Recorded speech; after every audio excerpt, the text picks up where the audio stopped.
Oke. Teman-teman bisa untuk absen dulu di kolom komentar. Silakan di kolom komentar absen untuk dari chapter mana gitu kan. Biar nanti ada history dari komentarnya biar bisa dicatat. Oke.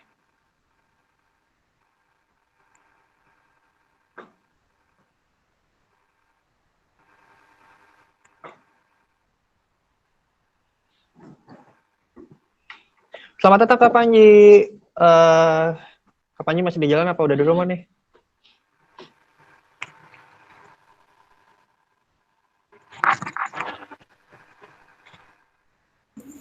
Baru sampai Kakak Ferry.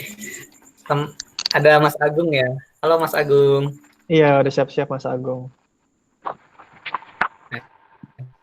Udah Halo, ada halo Mas Kang Agung ya Panji, join di Mas sini. Firi dan kawan-kawan. Luar biasa. Aduh, Saya standby ya. terima kasih loh Mas. Nggak apa, kebetulan banget. Kemarin langsung di konekin sama Ilman, sama Kang Ilman langsung jadi nih minggu depannya.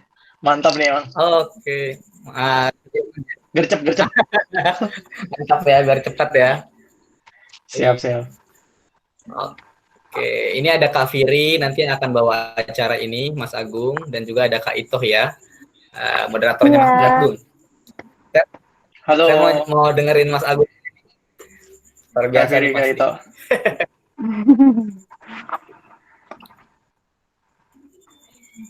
Mas Agung di mana nih? Di Jakarta ya? Di Jakarta di apartemen. Jadi sebenarnya, Oke.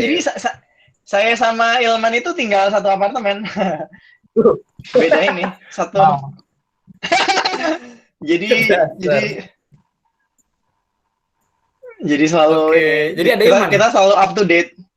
Ada di kamar lain ya. Oke. Kita ada ini kan. Dua kamar, ada ruang tamunya kan. Beliau lagi bekerja di kamarnya sendiri. Oke. Kalian teman lari ya? Sama-sama lari ya? Kita temen sudah dari kuliah ya. Jadi temen ngapain aja lah. Kita dulu pernah organisasi bareng, debat bareng, ikut kompetisi model UN bareng, ikut apa lagi ya? Ikut lomba-lomba bareng. Sahabat satu segeng. Kita bahkan bikin yayasan bareng-bareng. Tahun lalu kita bikin Karsa Bakti Foundation itu. Masih kecil, belum seperti Isban Bahan ini, cuman bareng-bareng sama Ilman juga yang bikin. Jadi Ilman salah satu co-foundernya juga.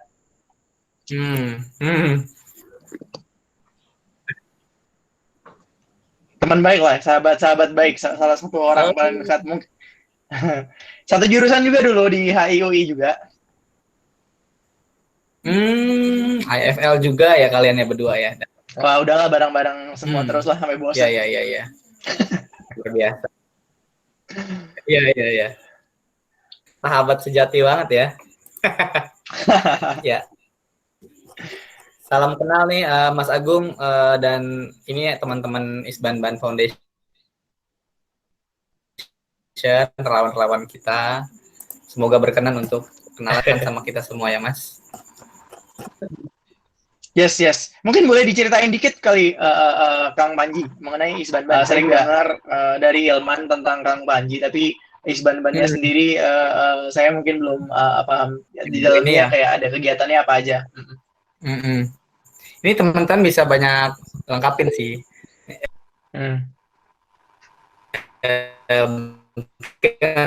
Ada Kak Yosi, ada Kak Firi juga sambil nunggu juga tuh. Kalau dari Isban sih sebenarnya ini kan bentuknya dulu social project Mas Agung. Dari awal 2013 itu kita bikin social project, lama-kelamaan kita jadi yayasan setelah 3 tahun berjalan, jadi yayasan dan sekarang kita disebutnya memang youth-led non-profit organization, jadi lebih ke organisasi non-profit, bentuk lembaga hukumnya yayasan, dan ini memang benar-benar digerakin sama anak muda, usianya 18 ke 25 lah, jadi teman-teman di sini tuh volunteersnya anak-anak 18-25, jadi masih mahasiswa sampai sampai fresh graduates. Juga programnya ada 3 sih, Mas Agung. Mulai dari bikin program beasiswa, itu Kak Firi tuh yang pegang tuh program beasiswa Isbanban. Program manajernya Kak Firi, terus ada program minggu belajar pengajaran buat adik-adik di 7 kabupaten kota, itu dipegang sama Kak Sofan, ada Sofan di bawah. Sama satu lagi ada program untuk creating leaders di Banten. Jadi kita berharap ada pemimpin-pemimpin lokal yang bisa muncul buat lanjutin perjuangan Isbanban itu. Isbanban Leadership Academy itu di bawahnya Kak Yosi nih, yang juga punya program OSC ini nih, Mas Agung. Oke. Kak Firi yang megang beasiswa, Kak Osi yang megang OSC ini ya. Kak Yosi ya. Yosi ya, dia volunteers manajernya kita nih ada kayaknya. Oh, ada Yosi. Keren. Keren banget. Booming nggak nih? Ya, ada sip. Itu sih Mas Agung. Ini cocok banget sih, soalnya nanti hari Senin besok itu akan ada webinar dari Axelito itu untuk teman-teman yang ingin meniti karir di NGO dan non-profit. Jadi ada salah satu teman saya dari McKinsey.org gitu. Jadi salah satu bisnis unitnya McKinsey yang berfokus ke non-profit. Itu mungkin kalau kalian pengen tahu kayak prospek-prospek karir yang ada di NGO dan non-profit gitu kan. Itu bisa ikut juga di situ gitu kan. Ya selain belajar dari Kang Panji lah pastinya. Kayak di sini Kang Panji emang beda sih ya. Udah standarnya lebih tinggi sih ini ya. Tapi ya kita siapa tahu Axel itu bisa share juga gitu kan. Siap. Oke, Mas Firi, Mas Agung kita serahkan ke Kak Firianto, mangga dilanjut. Mas Agung, thank you. Saya dengerin Mas Agung ya. Siap. Sini. Thank you Kang Panji. Iya, terima kasih Kak Panji. Silakan Kak Firi. Hai Mas Agung. Halo Kak Firi. Ya, sebelum perkenalkan, nama saya Firianto, biasa panggil Firi aja. Tadi udah kenal juga sama Kak Panji, saya emang salah satu yang ngurusin beasiswa gitu kalau di Isbanban. Dan kita terima kasih sekali untuk Mas Agung Utama yang udah bersedia jadi pemateri kita dalam malam hari ini gitu. Ya, sebelumnya kita ucapkan selamat datang juga untuk semua relawan yang sudah login, sudah join. Dan di malam hari ini kita akan bersama-sama dari jam 8:30 nanti sampai jam 10 berbincang-bincang, ngobrol-ngobrol, dengar-dengar tentang tema dari Build Your Future Career bersama Agung Utama. Ini Kak Agung Utama ini adalah Head of Special Projects dari Kompas Gramedia Group, co-founder dari Axelito.com, dan juga ex-Boston Consulting Group atau BCG. Ya, betul ya Kak? Betul. Ya, malam hari ini kita akan dimoderatori atau ditemani juga oleh Kak Siti Masito, yaitu seorang core program dari chapter Kabupaten Serang. Jadi Kak Agung kita kalau di Isbanban punya 7 chapter atau 7 bagian. Nah, tiap chapter itu mewakili satu kabupaten kota di Banten. Yang belum ada sampai sekarang sih masih Kota Tangerang belum ada. Jadi semua ada, kecuali di Kota Tangerang kita belum masuk. Dan Kak Siti Masito ini dari Kabupaten Serang.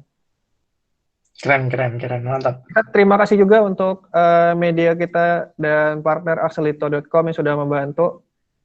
Nanti teman-teman yang sudah kemarin join Axelito, udah regis, bisa menikmati juga manfaat dari Axelito untuk bisa mengembangkan karir juga, mengembangkan banyak kemampuan juga di dalam Axelito. Ya.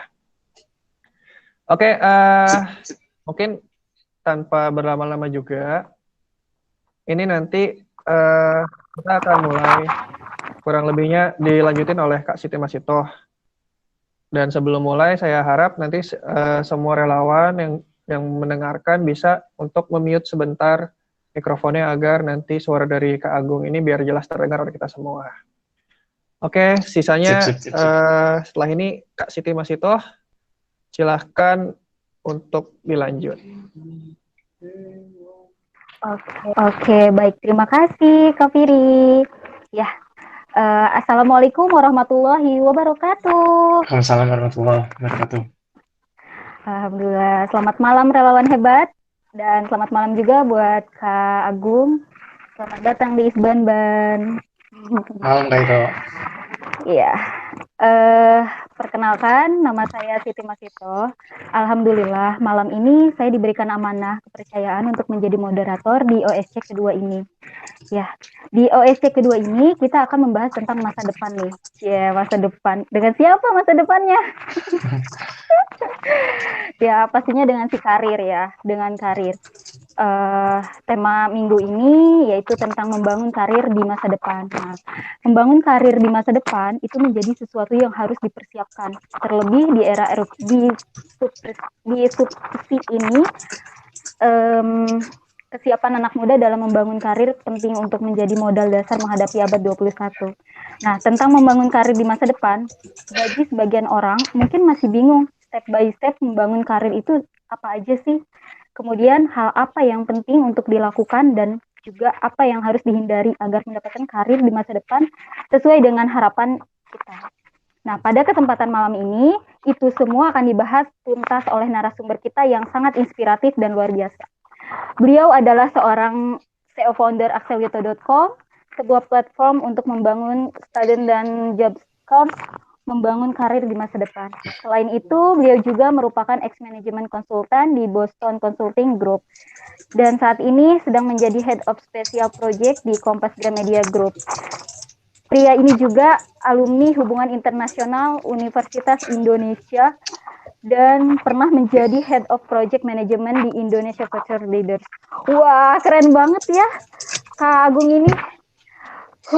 Mantap. Oke. Untuk itu, mari kita sambut dengan meriah. Inilah dia Kak Agung Utama. Ya, baik. Kak Agung.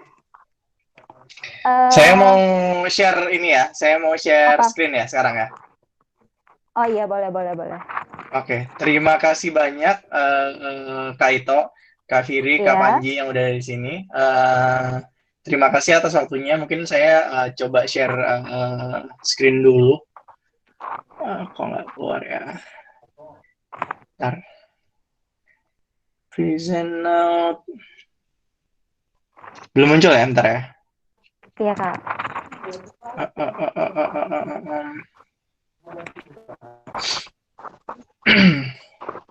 Udah kelihatan belum?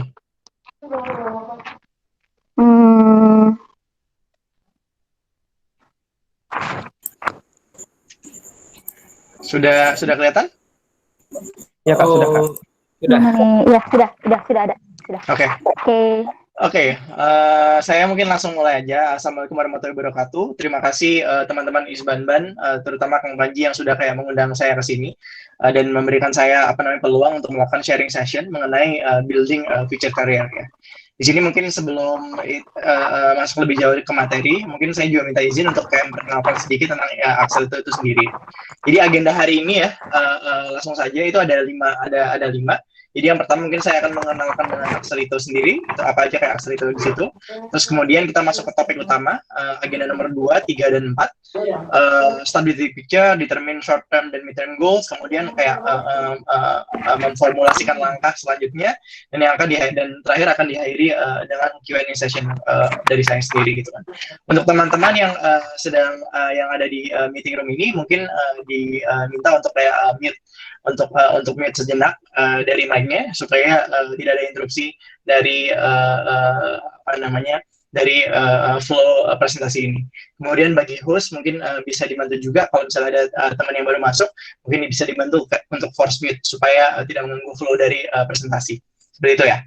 Oke, saya mulai aja sedikit introduction dulu dari Axelito itu sendiri. Jadi Axelito itu sebenarnya isinya ada 2 orang, ada saya, kemudian ada Irfan. Kalau tadi udah banyak diperkenalkan mungkin ya mengenai saya sendiri. Jadi mungkin tambahannya adalah saya ini lulusan HIUI FISIP ya. Jadi hubungan internasional FISIP angkatan 2013. Jadi percaya nggak percaya, ini saya sebenarnya baru lulus di tahun 2017. Di bulan Agustus 2017 itu saya baru lulus kuliah gitu kan. Nah, alhamdulillah gitu kan saya akselerasi dari karir saya termasuk cukup cepat gitu kan, dari yang awalnya hanya menjadi intern, kemudian jadi analis, kemudian jadi manajer, terus kemudian sekarang menjadi kepala departemen. Itu menurut saya dapat melakukan itu dalam waktu kurang dari 3 tahun gitu kan, alhamdulillahnya gitu kan. Nah, apa yang saya lakukan di sini bersama teman saya, yakni Irfan. Irfan ini dulu udah pernah menjadi engineer di Twitter San Francisco gitu kan. Dia udah 2 kali magang di sana. Kemudian beliau juga dulu Mapres Fasilkom UI, sama juga angkatan 2013. Gitu kan. Nah, beliau ini juga sekarang menjabat sebagai engineering manager gitu kan. Buat teman-teman yang buat anak-anaknya baru lulus gitu kan, selama kurang dari 3 tahun itu untuk menjabat sebagai engineering manager di sebuah startup itu tidaklah mudah gitu kan. Nah, saya dan Irfan ini kemudian join force ya, kita bergabung karena kita ingin supaya kayak teman-teman itu bisa melakukan replikasi dari akselerasi karir yang kita miliki gitu kan. Karena kita percaya sebenarnya apa yang kita lakukan itu sebenarnya bukan karena kita pintar atau gimana gitu kan, tapi karena kita memiliki strategi yang jelas gitu kan, dan kita sebenarnya bekerja sangat-sangat keras gitu kan, sangat-sangat disiplin gitu. Nah, di sini platform yang kita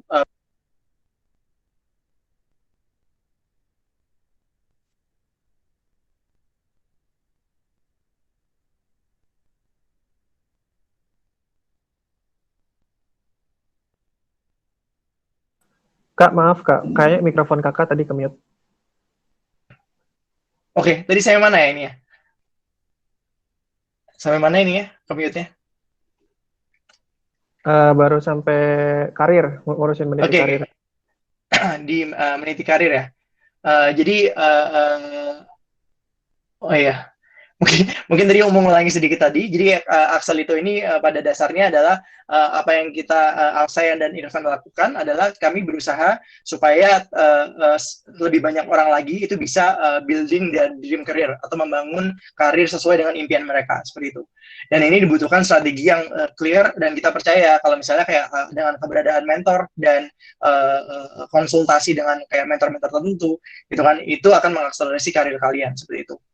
Nah, di sini produknya Axel itu sebenarnya salah satunya itu very easy, yakni CV Maker gitu kan. CV Maker ini kalian bikin CV dengan format yang sudah banyak diterima di internasional gitu kan. Di CV yang kalian bikin di sini, isi-isi, terus kemudian download, itu langsung jadi job ready CV gitu kan. CV yang rapi, bersih, berfokus pada konten, dan bisa dipakai untuk kayak any job application, seperti itu. Nah, kemudian apa yang kita punya juga, kita punya coaching services gitu kan. Jadi kita punya modul-modul tertentu, akan ada kayak coachnya, selain ada saya, ada Irfan, dan ada beberapa coach lainnya, di mana kalian bisa belajar tentang kayak berbagai modul gitu kan. Passion discovery, career mapping, skill knowledge portfolio building, specific interview, behavioral interview atau interview HR, sampai kontrak dan offer negotiation gitu. Jadi itu sangat-sangat semua modul-modul ini berdasarkan kita buat kurikulumnya berdasarkan pengalaman yang kita miliki gitu kan. Karena alhamdulillah saya dan Irfan ini sama-sama sering kayak mendapatkan offer dari perusahaan-perusahaan ternama gitu kan. Nah, kita baru berdiri itu sekitar bulan September tahun lalu gitu kan. Alhamdulillahnya kayak our clients itu udah diterima di banyak company-company besar gitu kan, seperti BCG, Google Singapura, Traveloka, McKinsey, Deloitte, Gojek, Alpha GWC, Jika, dan Shopee gitu kan. Dan tidak hanya di Indonesia saja, tapi juga klien kita itu ada yang keterima di Singapura, Jepang, maupun Amerika Serikat, seperti itu. Jadi itu a bit about Axelito ya. Semoga nggak terlalu panjang ini. Nah, apa yang saya mau share hari ini, gitu kan? Seperti yang saya bilang tadi, ada 3 langkah besar dalam kayak membangun future karirnya. Jadi yang pertama, you need to start with big picture. Kemudian yang kedua, tentukan goal jangka pendek dan jangka menengah. Kemudian yang ketiga, gitu kan, formulasikan langkah next steps-nya, gitu kan, langkah-langkah yang bisa dilakukan sekarang. Gitu kan. Sekarang kita masuk ke agenda 1 dulu, yakni start with big picture, gitu kan. Nah, ini pertanyaan yang sangat-sangat sering dialami, terutama teman-teman yang mungkin baru lulus sekolah atau baru lulus kuliah atau mau lulus kuliah, gitu kan. Banyak yang tanya ke saya gitu kan, kayak Agung, I don't know kayak how to start my career gitu kan, saya nggak tahu mau mulai dari mana kayak gitu kan.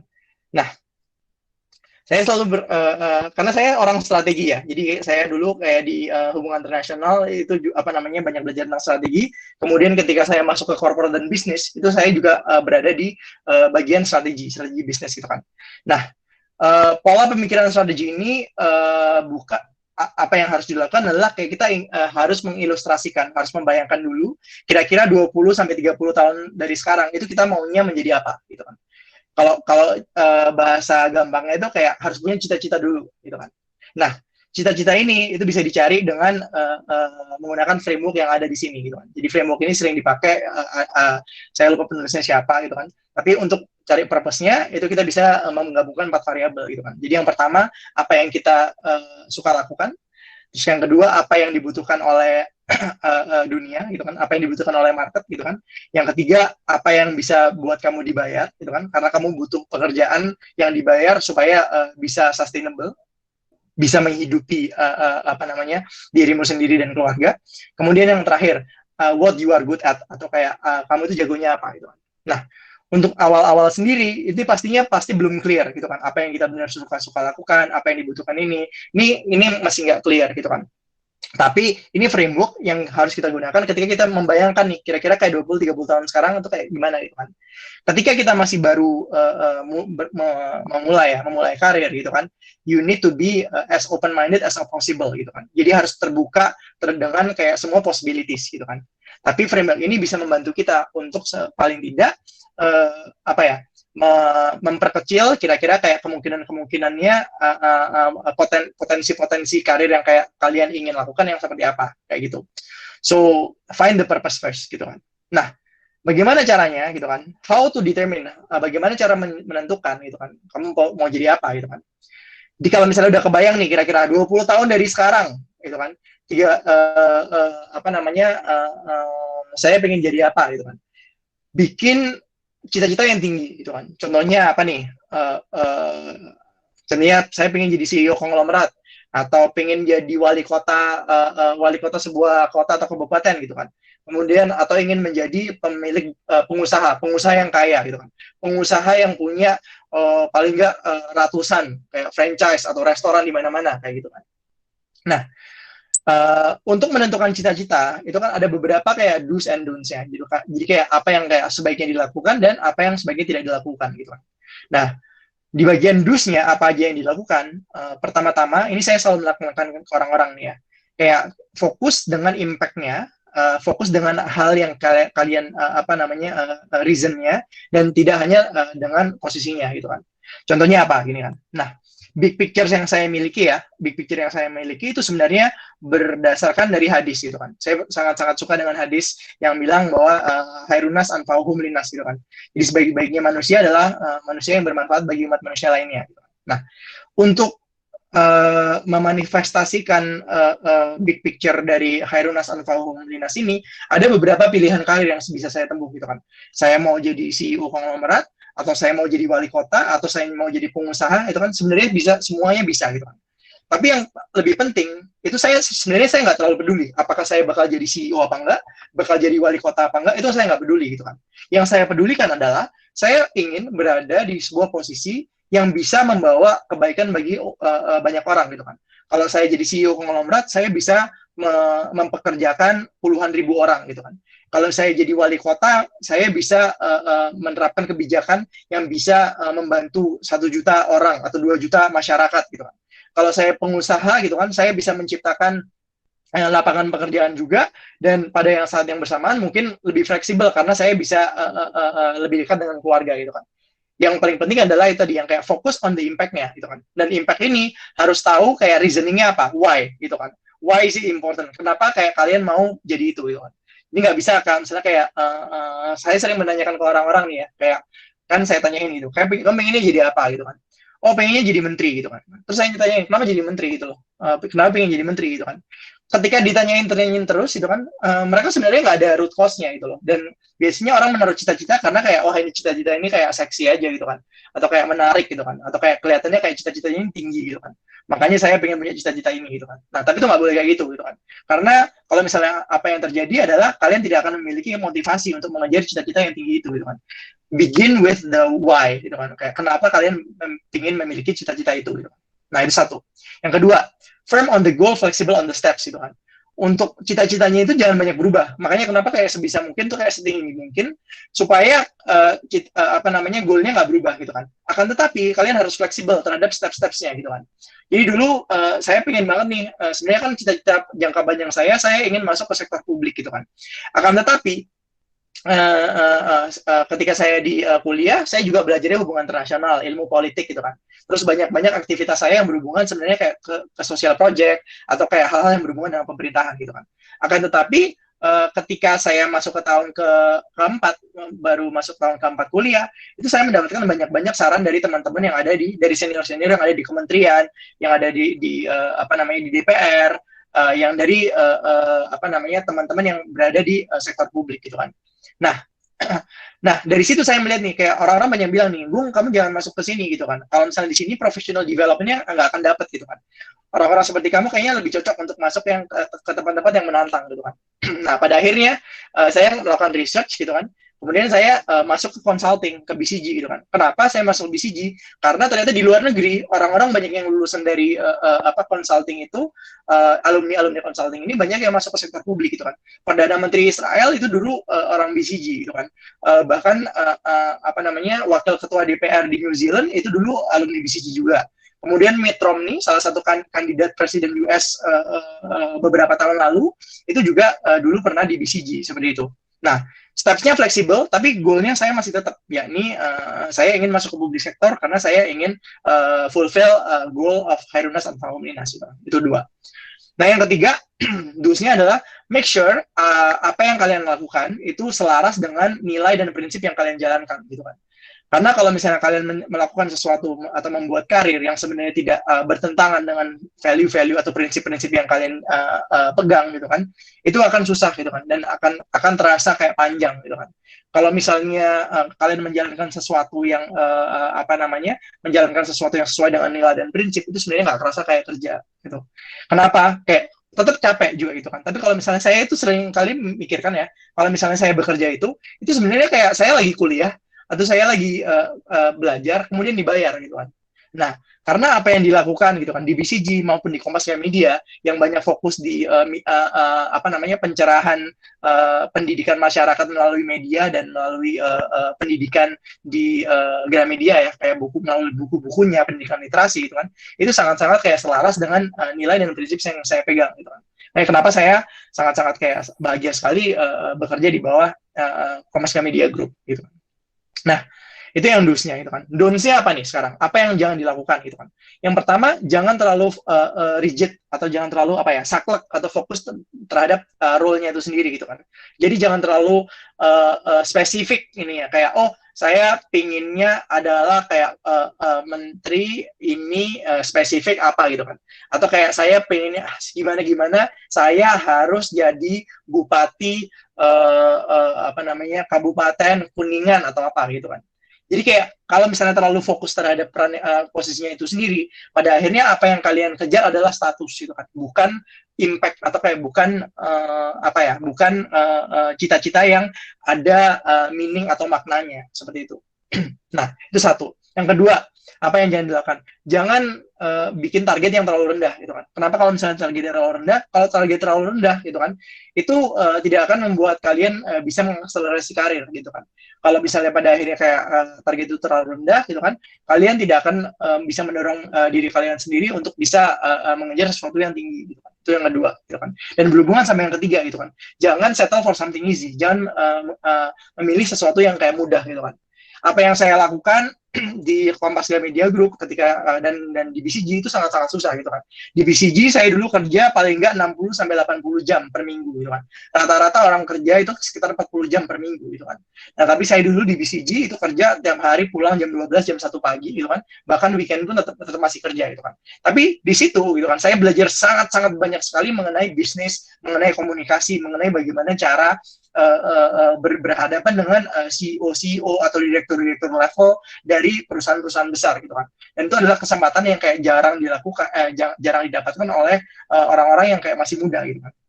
Nah, kemudian di Commerce Media Group juga gitu kan. Jadi saya di sini meskipun saya kayak masih muda, saya juga ketika ditawari posisi ini gitu kan, saya sangat excited. Kenapa? Karena susah gitu. Saya tipe orang yang selalu punya prinsip gini. Kalau kerjaan itu susah gitu kan, saya pengen melakukan itu gitu. Karena saya tahu nih, kalau misalnya dia susah karena emang dan susahnya itu membawa pertumbuhan atau kayak membawa kebaikan dan manfaat bagi saya dalam segi pengembangan diri gitu kan, maka saya akan berusaha melakukannya gitu kan. Jadi saya di Commerce Media Group saya punya tim sendiri, tapi tidak hanya itu, saya juga megang kayak banyak project-project teams yang berada di banyak business unit gitu kan. Dan itu industrinya Commerce Media Group sangat-sangat besar gitu kan. Kita ada di hospitality, kita punya Santika Group, Anfaya, Amari, Santika gitu kan. Kemudian ada di media, Kompas, Great, High, Bobo, Tribun, National Geographic gitu kan. Kemudian ada di education, ada berbagai publishing, kemudian ada media bookstore, dan kita bahkan punya venture capital, kayak Star Capital gitu kan. Nah, itu hal-hal yang susah dan industrinya sangat banyak gitu kan. Tapi justru saya mikir kalau misalnya kayak saya belajar ini, ketika saya masih muda itu jauh lebih gampang daripada nanti belajarnya ketika kayak mungkin sudah lebih berumur gitu kan, atau sudah lebih banyak komitmen, ketika mungkin kayak apa namanya tidak hanya harus menghidupi diri sendiri tapi juga harus menghidupi keluarga seperti itu. Jadi start with something, jadi set cita-citanya itu setinggi mungkin, dan don't do something that is easy gitu kan, do something that will help you grow, kayak gitu ya. Nah, setelah tahu nih kira-kira, setelah kalian tahu, setelah kalian paham nih, oke, saya punya cita-cita nih, gitu kan. Terus next-nya apa Kak, gitu kan. Nah, next-nya adalah apa yang setelah kalian setting the big picture, kalian harus memecah kayak cita-cita tadi menjadi goal-goal yang lebih kecil, gitu kan. Short term atau mid term goals, gitu kan. Nah, gimana cara tahunya gitu kan? Kayak milestone apa yang harus dicapai di situ gitu kan? Saya punya 3 metode utama gitu kan. Jadi waktu itu kayak ketika saya tahu nih, oh ini saya sebelum apa namanya masuk ke sektor publik, mungkin saya pengen jadi CEO dulu dari CEO perusahaan besar gitu kan. Nah, untuk tahu nih kira-kira bagaimana cara supaya bisa masuk jadi konglomerat CEO gitu kan, saya melakukan 3 step ini gitu kan. Jadi yang pertama gitu kan, kalian bisa melakukan research online dulu gitu kan. Jadi riset dulu ini. Kira-kira kalau misalnya orang mau jadi wali kota atau mau jadi CEO, itu butuh skill apa sih? Butuh pengetahuan apa sih? Butuh experience apa sih gitu kan. Dan ini harus didokumentasikan semua ya. Jadi ketika kalian melakukan riset, belajar apa segala macam, anggap apa yang kalian lakukan ini seperti kalian sedang sekolah gitu kan. Jangan cuma baca-baca doang, atau kayak nonton-nonton YouTube doang, atau kayak cuma kayak browsing-browsing doang gitu kan. Tapi beneran semuanya didokumentasikan di satu tempat gitu.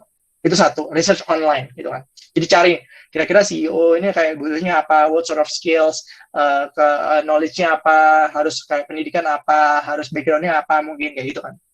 Itu satu. Kemudian yang kedua gitu kan, kalian bisa melakukan benchmark profile gitu kan. Benchmark itu maksudnya apa? Kalian bisa mencari contoh nih. Contoh apa namanya orang-orang yang sudah berhasil nih. Saya melihat nih, banyak melihat kalau misalnya kayak direksi BUMN gitu kan, apa namanya dulu yang bekas CEO-nya Garuda Pak Halaman Suri, atau bekas CEO-nya Mandiri Pak Tiko gitu kan. Ini orang-orang ini ternyata dulu mereka alumnus dari Boston Consulting Group gitu kan, atau Nadim gitu kan. Nadim ini dulu dari McKinsey yang juga konsultan juga gitu kan. Terus CEO-nya GoPay namanya siapa, Aldi gitu kan. Aldi ini ternyata juga dari lulusan dari Boston Consulting Group. Jadi untuk memudahkan gitu kan, supaya nggak mikir terlalu banyak, cari aja kira-kira kayak profil-profil orang-orang ini ya, mentor-mentor yang kayak yang bisa jadi panutan kalian. Kemudian kalian melihat nih pengalaman apa aja atau langkah-langkah apa aja yang mereka tempuh supaya mereka bisa sampai mereka bisa mencapai apa yang bisa mereka capai sekarang gitu. Ya, untuk memang kayak gitu. Jadi makanya saya dulu hobinya itu saya suka baca buku-buku biografi presiden atau buku-buku biografi CEO gitu kan. Karena yang saya pengen tahu adalah gimana caranya saya bisa mencapai ke sana juga. Kak Agung, punten. Tadi suaranya terputus-putus, Kak. Oke, sorry. Ini sekarang udah? Udah, sekarang udah. Oke. Oke. Tadi saya mana ini ya? Di bagian putus-putusnya di mana? Loh, ini. Oke, saya ulangnya dari benchmark profile aja ya.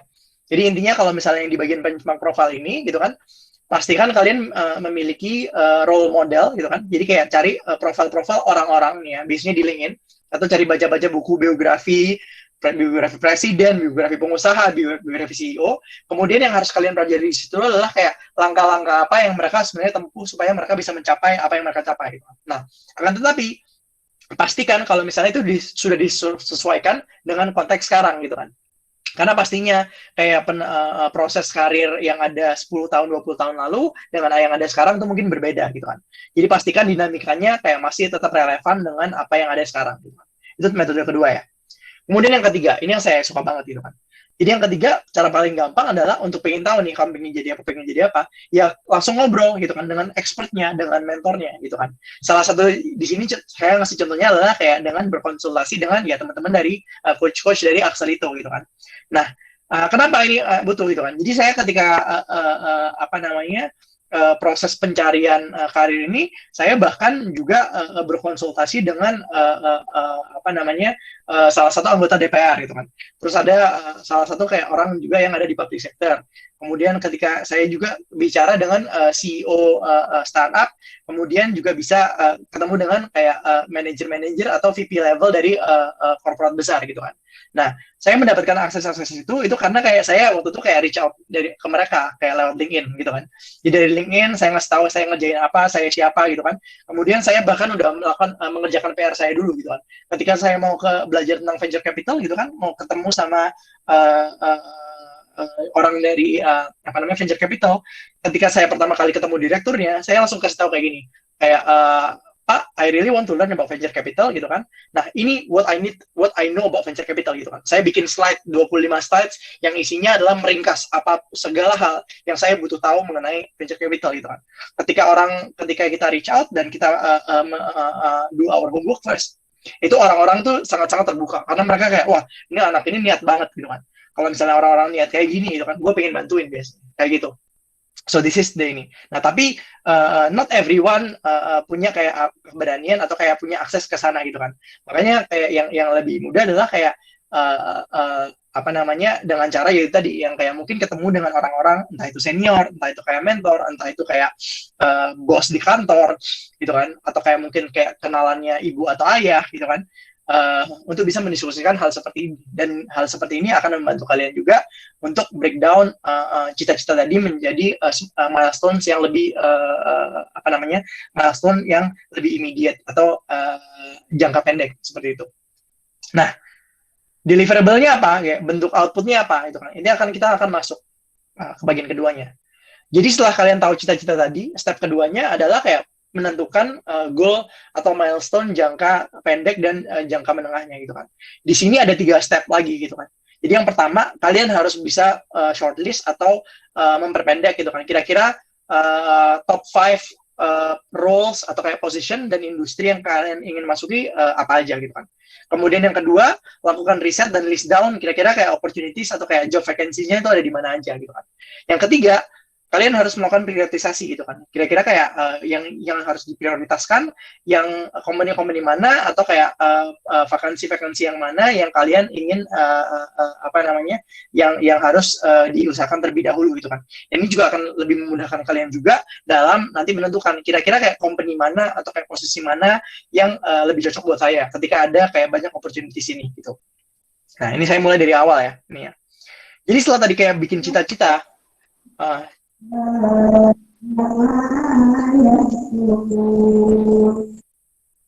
ya, jadi yang setelah tadi saya tahu nih, saya udah tanya ke mentor-mentor saya, ternyata kayak saya bikin tahu nih, ini saya kasih contoh aja ya gitu kan. Oh, cita-cita saya pengen jadi CEO korporasi besar gitu kan. Nah, dari situ ternyata dia ngasih tahu nih, oke, itu kan kira-kira sekitar 15 tahun, 20 tahun dari sekarang gitu kan. Nah, saya short term goals-nya apa yang bisa dicapai gitu kan. Nah, ternyata setelah saya melakukan riset-riset tadi gitu kan, ternyata ada 2 kesimpulan gitu kan. Yang pertama industri sama roles-nya itu kan. Saya lihat nih kenapa industri saya masukin midterm dan roles masukin short term, karena akan lebih mudah kalau misalnya kalian berada di industri yang benar dulu gitu. Ini kayaknya ada yang take over deh. ini ya, presentnya. Sebentar, kalian bisa melihat ini saya nggak? Halo? Bisa, Agung bisa. Kenapa Kak? Masih bisa ya? Masih bisa ya? Bisa. Nah, tadi kayaknya ada yang ini, presenting juga soalnya. Oke, I cannot see my own ini. Hold on. Kayaknya Kak Agung bisa presentasi ulang deh, dikonekin lagi. Oke. Putus kayaknya.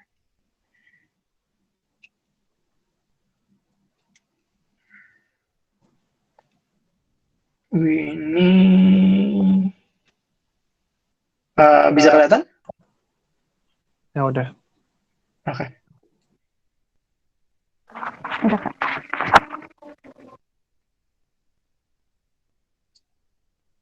Oke. Saya lanjutin ya.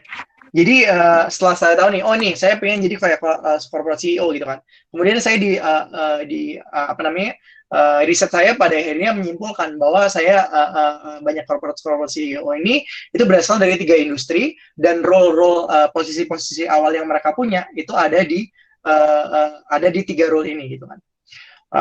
Saya belajar dari kayak banyak CEO yang saya kagumi lah ya, yang saya lihat ini kayak profilnya oke banget dan dia karirnya termasuk akselerasi gitu kan. Kalau biasanya CEO itu mungkin butuh waktu sekitar 20-30 tahun gitu kan sampai bisa sampai di top gitu kan. Tapi untuk yang beberapa CEO ini mereka bisa mencapai itu dalam waktu kurang dari 20 tahun, bahkan cuman 10 tahunan gitu kan, 10 sampai 20 tahun kayak gitu. Nah, apa aja gitu kan contohnya itu kan. Waktu itu ternyata saya tahu nih, oh 3 top industri yang banyak kayak menghasilkan CEO itu contohnya satu manajemen consulting gitu kan, kayak tadi itu yang kayak lulusan BCG ada banyak nih, ada Pak Tiko dari yang dulu CEO-nya Mandiri, kemudian ada apa namanya Pak Hala Mansuri yang dulu CEO Garuda, kayaknya sekarang udah jadi CFO Pertamina gitu kan. Dan jadi banyak dari orang-orang consulting ini yang menjadi CEO gitu kan. Kemudian kayak bahkan di luar negeri juga company-company besar nih. Dulu mantan CEO-nya Pepsi, Indra Nooyi itu juga dulu dari BCG gitu kan. Dan awalnya juga dari consulting gitu kan. Nah, kemudian yang kedua industrinya apa? Contohnya kayak ternyata mereka ada di industri tertentu gitu kan. Jadi mereka kalau misalnya mereka CEO di bidang telekomunikasi, ya mereka asalnya dari telekomunikasi gitu kan.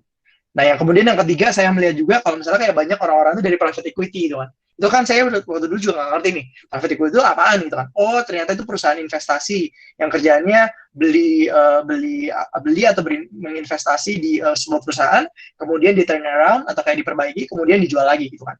Nah, banyak orang dari private equity yang pada akhirnya masuk jadi CEO atau CFO gitu kan. Salah satu contohnya adalah Andre dari co-CEO-nya Gojek yang sekarang, dan juga Patrick Kau itu salah satu presiden atau direkturnya Tokopedia gitu kan. Oh, jadi ya saya tahu nih. Jadi ada 1 2 3 ada consulting, ada industri spesifik atau private equity nih. Nah, karena saya backgroundnya dari HI hubungan internasional, untuk masuk ke nomor 3 itu agak susah gitu kan. Pilihannya nomor 1 atau 2. Nah, karena yang lebih challenging nomor 1 ya pada akhirnya saya masuknya nomor 1 gitu kan. Kemudian rules-nya apa di short term gitu kan. Saya ngeliat nih, oh kalau misalnya di luar orang-orang ini startnya sebagai konsultan manajemen gitu kan. Kemudian mereka juga dan yang dari mereka yang start dari bisnis analis gitu kan, atau investment analis gitu kan. Karena posisi-posisi ini itu membuat mereka memahami bisnis secara komprehensif dari A sampai Z gitu. Atau mereka juga memiliki pengetahuan yang sangat-sangat spesifik yang berkaitan dengan finansial perusahaan, terutama kalau misalnya di sini investment analis kayak gitu. Nah, so this is the first step dulu gitu kan. Jadi kayak after you know cita-citanya apa gitu kan, tulis nih kira-kira kayak industri apa sama posisi-posisi apa yang bisa membantumu untuk kayak mencapai cita-cita itu gitu kan. Dan ini bisa juga kalau misalnya pengen jadi pengusaha atau wirausaha gitu kan, mungkin bisa dicoba juga ini kan, lihat-lihat gitu kan dari orang-orang kayak ternyata ini salah satu yang contoh yang gue sering pakai ya. Jadi saya kan asalnya dari Surabaya ya. Kalau misalnya di Surabaya itu ada soto ayam Cak Har. Soto ayam Cak Har itu dia mulainya dari jualan soto gerobak di kelurahan ini ya. Dan itu kayak gitu. tapi orang itu dia punya nih mimpi yang sangat-sangat besar gitu kan. Saya pengen supaya kayak soto saya ada di seluruh Indonesia. Jadi itu besar sekali gitu kan. Nah sekarang kayaknya belum seluruh Indonesia, tapi dia sudah ada di beberapa kota gitu kan, dan banyak cabang-cabang yang sangat banyak di Surabaya gitu kan. Dan dia mulainya dari situ, mulainya dari kayak jualan gerobak aja gitu kan. Jadi ketika kalian membuat kayak shortlist opportunity ini gitu kan, kalian bisa melakukan sesuatu yang kayak dari hal yang kecil dulu gitu kan. Tapi lakukan hal yang dengan mulai dari hal yang kecil tapi dengan visi yang besar gitu kan. Karena visi atau mimpi setinggi apapun itu kan pasti dimulai dengan hal yang kecil. Kayak gitu ya. Ini ya. So that's the first step gitu kan. Terus second step itu kan, kalau misalnya kalau misalnya bukan pengusaha ya, kalau pengen mungkin buat kebanyakan temen mungkin kayak lebih pengen bekerja gitu kan, ya cari research and list down opportunities-nya. Kira-kira ada di Kaliber, LinkedIn, Twitter, atau kayak di Tech in Asia, itu lumayan banyak gitu kan, untuk yang startup gitu kan. Nah, tapi lebih penting lagi, check out, cari peluang-peluang pekerjaan ini di situs-situs perusahaannya gitu kan. Harus, kalau misalnya kalian udah mencari situs-situs ini gitu kan, kalian harus research juga nih, company-nya sebenarnya kayak sebagus apa gitu kan, dan kayak rank-nya seperti apa, reputasinya seperti apa gitu kan. Itu sangat-sangat penting gitu. Nah, ketika kalian punya nih opportunities nih, mungkin ada kayak, wah ini ada banyak nih, kira-kira kayak saya melihat ada peluang internship ya, mungkin nggak usah jauh-jauh sampai pekerjaan dulu ya, mungkin dimulainya dari internship atau magang dulu gitu kan. Untuk menentukan kira-kira yang mana yang saya harus prioritaskan dulu gitu kan. Bagaimana cara saya bisa melakukan assessment atau melakukan evaluasi gitu kan. Nah, ini yang salah satu yang saya paling penting ya dari presentasi hari ini ya. Jadi saya tipe orang yang sangat-sangat terstruktur dan ketika saya melakukan sesuatu, saya ingin keputusan saya itu terukur secara kayak objektif gitu kan. Nah, untuk menentukan membuat keputusan dalam karir gitu kan, saya juga menggunakan variabel-variabel tertentu gitu kan. Variabel ini itu tidak saklek gitu kan, karena tiap orang memiliki kayak variabelnya tersendiri gitu kan.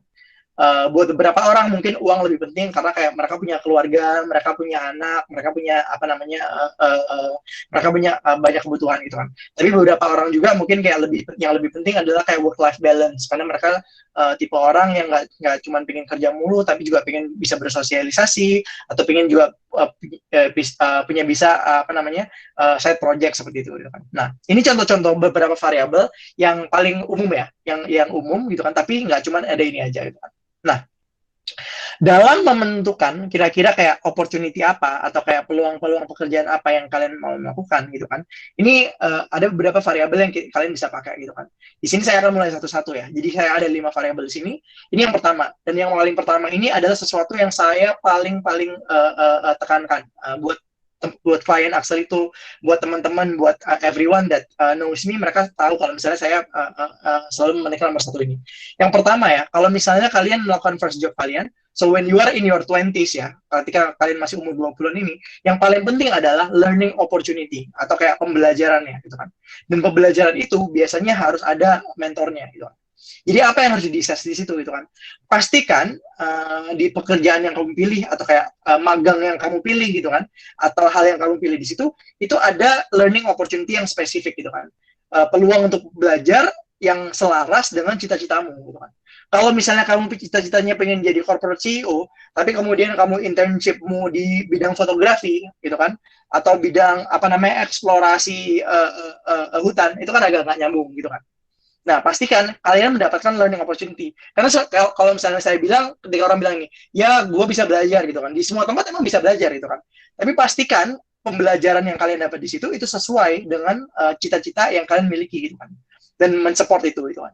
Itu satu. Yang kemudian yang kedua, selain itu adalah di bagian learning opportunity ini, poin keduanya adalah kalian kalau bisa itu kan cari mentor yang tepat gitu loh. Kenapa saya mulainya dengan BCG? Karena di BCG atau kayak di perusahaan-perusahaan consulting itu ada metode mentorship yang lumayan terstruktur gitu kan. Dan emang itu adalah kayak pola atau sistem yang ada dari perusahaannya kayak gitu kan. Dan saya tahu nih, kalau misalnya saya belajar di BCG nih, wah ini oke banget. Kenapa? Karena orang-orangnya kayak background-nya oke, isinya orang-orang yang jauh lebih pintar daripada saya, jauh lebih hardworking daripada saya, dan only by having the right mentor ini, kalian bisa mengakselerasi karir kalian gitu kan. Dan saya juga sangat suka dengan pekerjaan saya sekarang di Kompas Media. Kenapa? Karena direktur saya, grup Vice CEO-nya ini, grup director saya ini sangat-sangat care about kayak my professional development gitu kan. Bahkan saya bisa diskusi dengan beliau untuk permasalahan S2 atau kayak peluang-peluang karir lainnya kayak gitu. Jadi make sure that you get the right mentor. Mentor yang bagus adalah mentor yang kayak yang emang kayak dia punya profil yang oke gitu kan. Profil yang oke, koneksi yang oke, pengalaman yang bagus, dan mereka juga care tentang professional development kalian. Itu satu. Yang kedua, variabel kedua apa gitu kan? Career path gitu kan. Kebanyakan orang-orang ketika mereka memilih pekerjaan pertama itu mereka nggak mikir kayak 20 tahun ke depan kayak gimana gitu kan. Jadi kayak oh ini ada kerjaan lah gitu kan, yang kayak oh ini saya dapat tawaran gitu kan, ya alhamdulillah gitu kan, disyukuri aja, diambil aja gitu kan. Nggak salah gitu kan. Tapi kalau misalnya saya bilang ini waktu dulu 2,5 tahun lalu gitu kan, saya pertama kali ditawari kerja itu sekitar 3-4 bulan sebelum saya lulus gitu kan, dan penawaran pertamanya itu gajinya itu udah 2 digit gitu kan. Nah saya nggak langsung ambil itu. Kenapa? Karena saya tahu ini kalau misalnya saya nggak mikir yang kayak cuman hari itu atau kayak bulan itu doang gitu kan. Saya pengennya tahunnya ini 20 tahun dari sekarang ini kayak first job ini kira-kira membantu saya nggak seperti itu gitu. Career path ini penting. Kenapa? Karena kalian harus tahu nih kalau misalnya career path di sebuah adanya career path ini itu menentukan apakah kalian bakal lama di sana apa enggak gitu kan. Dan apakah kalian juga bisa ada jenjang pembelajarannya gitu kan. Kayak sekolah kan ada SD, SMP, SMA gitu kan. Nah, career path itu juga kayak gitu. Kalau misalnya di beberapa perusahaan itu clear gitu kan, tapi di beberapa perusahaan lainnya itu nggak clear, nggak jelas ini gitu kan. Dan kalau misalnya yang kayak nggak ada clear career path-nya, nggak jelas gimana cara naiknya, cara bisa jadi manajer atau cara bisa jadi promoted gitu kan, bisa dipromosikan gitu. Itu mungkin bukan tempat yang baik gitu kan. Nah, pastikan juga kalau misalnya kayak career path-nya ini itu selaras dengan kayak big picture kalian gitu kan. Pada akhirnya kan kalau misalnya yang kalian bisa akhir-akhirnya jadi CEO gitu kan. Tapi kalau misalnya sebenarnya kalian pengen cita-citanya jadi kiai atau jadi ustadz kan nggak nyambung gitu kan. Jadi pastikan kalau misalnya career path-nya ini, end goal-nya career path-nya ini itu selaras dengan big picture gitu. Itu dua ya. Yang ketiga, ini nggak sepenting itu, tapi menurut saya lumayan penting untuk kayak first jobber gitu kan, untuk yang kerja pertama kali. Brand prestige gitu kan. Brand prestige kita nggak harus cari yang super prestigious gitu kan, tapi paling nggak ternama dan mudah dikenal. Kenapa? Karena ini akan memberikan kalian fleksibilitas untuk punya peluang di masa mendatang gitu kan. Kalau misalnya pekerjaan pertama kalian itu kalian bukan di tempat yang nggak banyak dikenal, itu mungkin lebih susah untuk kayak pindah-pindah tempat gitu kan. Dan buat saya juga brand itu juga menentukan credential kalian gitu kan. Karena saya dulu dari BCG, itu kayak a lot of people want to recruit me gitu kan. Meskipun saya udah kayak sekitar hampir 2 tahun kayak keluar dari BCG, tapi banyak orang-orang yang banyak rekruter bahkan kayak langsung CEO dari konglomerasi lain itu yang reach out ke saya gitu ini ya. Nah tapi itu kenapa? Karena kayak brand BCG tadi itu nempel di saya gitu kan. Itu sebisa mungkin kalau bisa cari brand yang ternama gitu kan. Jadi yang brand yang orang-orang tahu gitu kan. Oh kayak pernah denger nih. Oh Nestle pernah denger nih. Oh kalau di Kang Panji kan dari YCAP ya itu kan. Wah YCAP kalau misalnya di teman-teman dari yang kayak social enterprise atau NGO itu kayak very very well respected kayak gitu kan. Jadi kayak punya kredensialnya gitu. Ketiga gitu kan. Yang keempat, kira-kira apa nih? Culture and peer network gitu kan. Bagi sebagian orang nggak penting, bagi saya sangat penting itu kan. Saya pingin ketika saya menentukan pekerjaan saya mau masuknya ke pekerjaan yang culture-nya adalah culture of learning gitu kan. Saya pengen jadi orang yang kayak terstruktur, terorganisir, work ethic-nya tinggi gitu kan. Terus kayak pekerja keras, saya juga pengen bisa jadi pintar gitu kan. Nah, gimana ini sangat-sangat ditentukan oleh lingkungan pekerjaan kalian gitu kan. Kalau lingkungan kalian tuh terbiasa dengan orang-orang yang malas gitu kan, kayak rapat-rapat gak jelas atau kayak sering-seringnya kayak isinya kayak orang-orang yang malas gitu kan, kalian akan menjadi bagian dari mereka gitu kan. Makanya ketika saya memilih pekerjaan itu saya pastikan bahwa culture-nya itu sesuai dengan apa yang kayak cita-cita saya gitu kan. Saya pengen jadi orang ini yang kayak sangat-sangat ideal nih, yang kayak nggak hanya pintar aja tapi juga baik, empati sama tim, terorganisir, karir gitu kan, terus kayak pekerja keras gitu kan. Nah, itu salah satu penting itu kan. Waktu di BCG saya ketemu dengan banyak teman-teman peer gitu kan yang jauh lebih pintar dari saya. Dari Stanford, Oxford, Harvard, dari teman-teman dari kayak foreign universities gitu kan.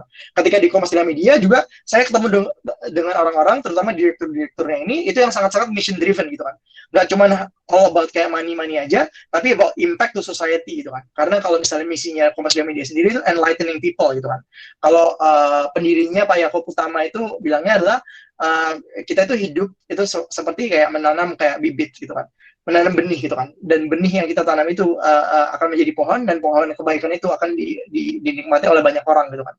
Dan itu sangat sesuai dengan kayak value yang saya miliki gitu kan. Nah, ada hal-hal yang berhubungan dengan culture juga, contohnya kayak gini yang kayak apakah kalian pengennya kayak work life balance gitu kan, atau pengennya yang kayak pertumbuhan yang terakselerasi gitu kan. Kalau saya dulu, I don't mind, saya nggak keberatan untuk kerja kayak 60-80 jam kayak sehari gitu waktu di BCG gitu kan, per minggu gitu kan.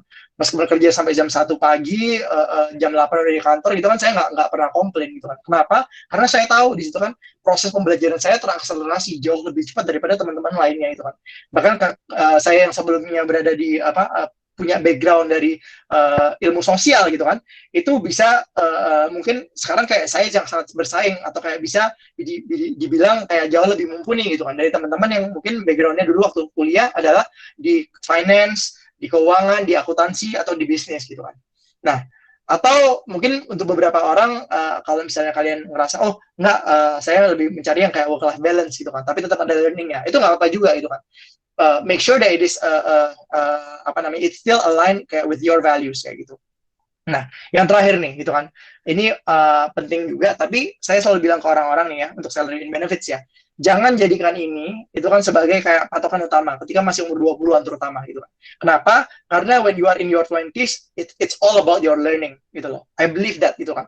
Kalau misalnya kalian get the right learning, kalau misalnya mendapat punya ilmu yang tepat dengan experience yang tepat itu kan, money will come to you gitu kan. And I have proven it gitu. I have proven it from my experience gitu kan.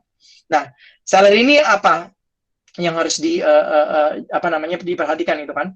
Yang pertama adalah kayak ini salary-nya sesuai dengan kayak keinginan kalian nggak? Maksudnya begini, kayak pastikan kayak salary-nya atau gajinya ini kayak bisa mencukupi kayak kebutuhan kalian gitu kan. Nah, kemudian kalian juga pengen tahu nih, kira-kira kayak gimana caranya kayak ada peningkatan gaji nggak? Tiap berapa tahun peningkatan gajinya? Bagaimana caranya supaya meningkatkan gaji? Apakah harus dipromosikan dulu, ataukah emang kayak tergantung performa gitu kan? Kemudian yang kedua nih, apakah gajinya ini sesuai dengan market gitu kan? Kalau misalnya orang-orang rata-rata di gajinya 6 juta, 7 juta gitu kan, ya kalian nggak mau dong untuk posisi yang sama di gaji 5 juta atau 4 juta gitu kan. Nah, tapi sebisa mungkin itu bukan faktor utama untuk mengambil keputusan itu gitu kan. Nah, selain salary juga yang penting adalah benefits gitu kan. Jadi kalian nggak cuman mikirin gaji doang gitu kan, tapi ada kayak corporate benefit lainnya gitu kan. Contohnya nih, kalau misalnya saya dulu waktu di BCG itu taksi, makan siang sama dinner itu semuanya full dibayarin gitu kan. Jadi kita nggak perlu mikir masalah itu gitu kan. Dan itu kayak gede juga gitu, kayak di reimburse-nya gitu kan. Ketika di Kompas Media ini saya dapat diskon kalau nginep di Santika Group atau kayak kalau beli buku di Gramedia gitu kan. Nah, selain itu kayak kalian harus cek juga nih, ada gaji, ada cuti gitu kan. Kemudian training-trainingnya seperti apa gitu kan. Karena nggak cuman salary doang, tapi yang kayak other benefits ini, benefit lainnya ini juga bisa menjadi salah satu kayak faktor penting gitu kan. Kalau di BCG meskipun kerjanya kan emang 60-80 jam per minggu ya, kayak kerja bagi gue udah banget lah yang ini ya. Tapi dalam waktu 1 tahun kita bisa mendapatkan cuti sekitar 20 hari gitu kan. Kalau di perusahaan biasa rata-rata cuma 12-15 kayak cuti per tahunnya seperti itu. Jadi ini ya. Jadi after you know that, after you know the opportunities, these are the variables gitu kan. Variable ini juga masih ada selain ini gitu kan. Contohnya kayak ada exit options-nya gitu kan. Kira-kira kalau misalnya kayak saya pengen pekerjaan ini, saya bisa mudah nggak buat saya untuk kayak pindah-pindah ke tempat lainnya, atau variabel lainnya contohnya kayak apakah itu bakal mendukung S2 saya gitu kan.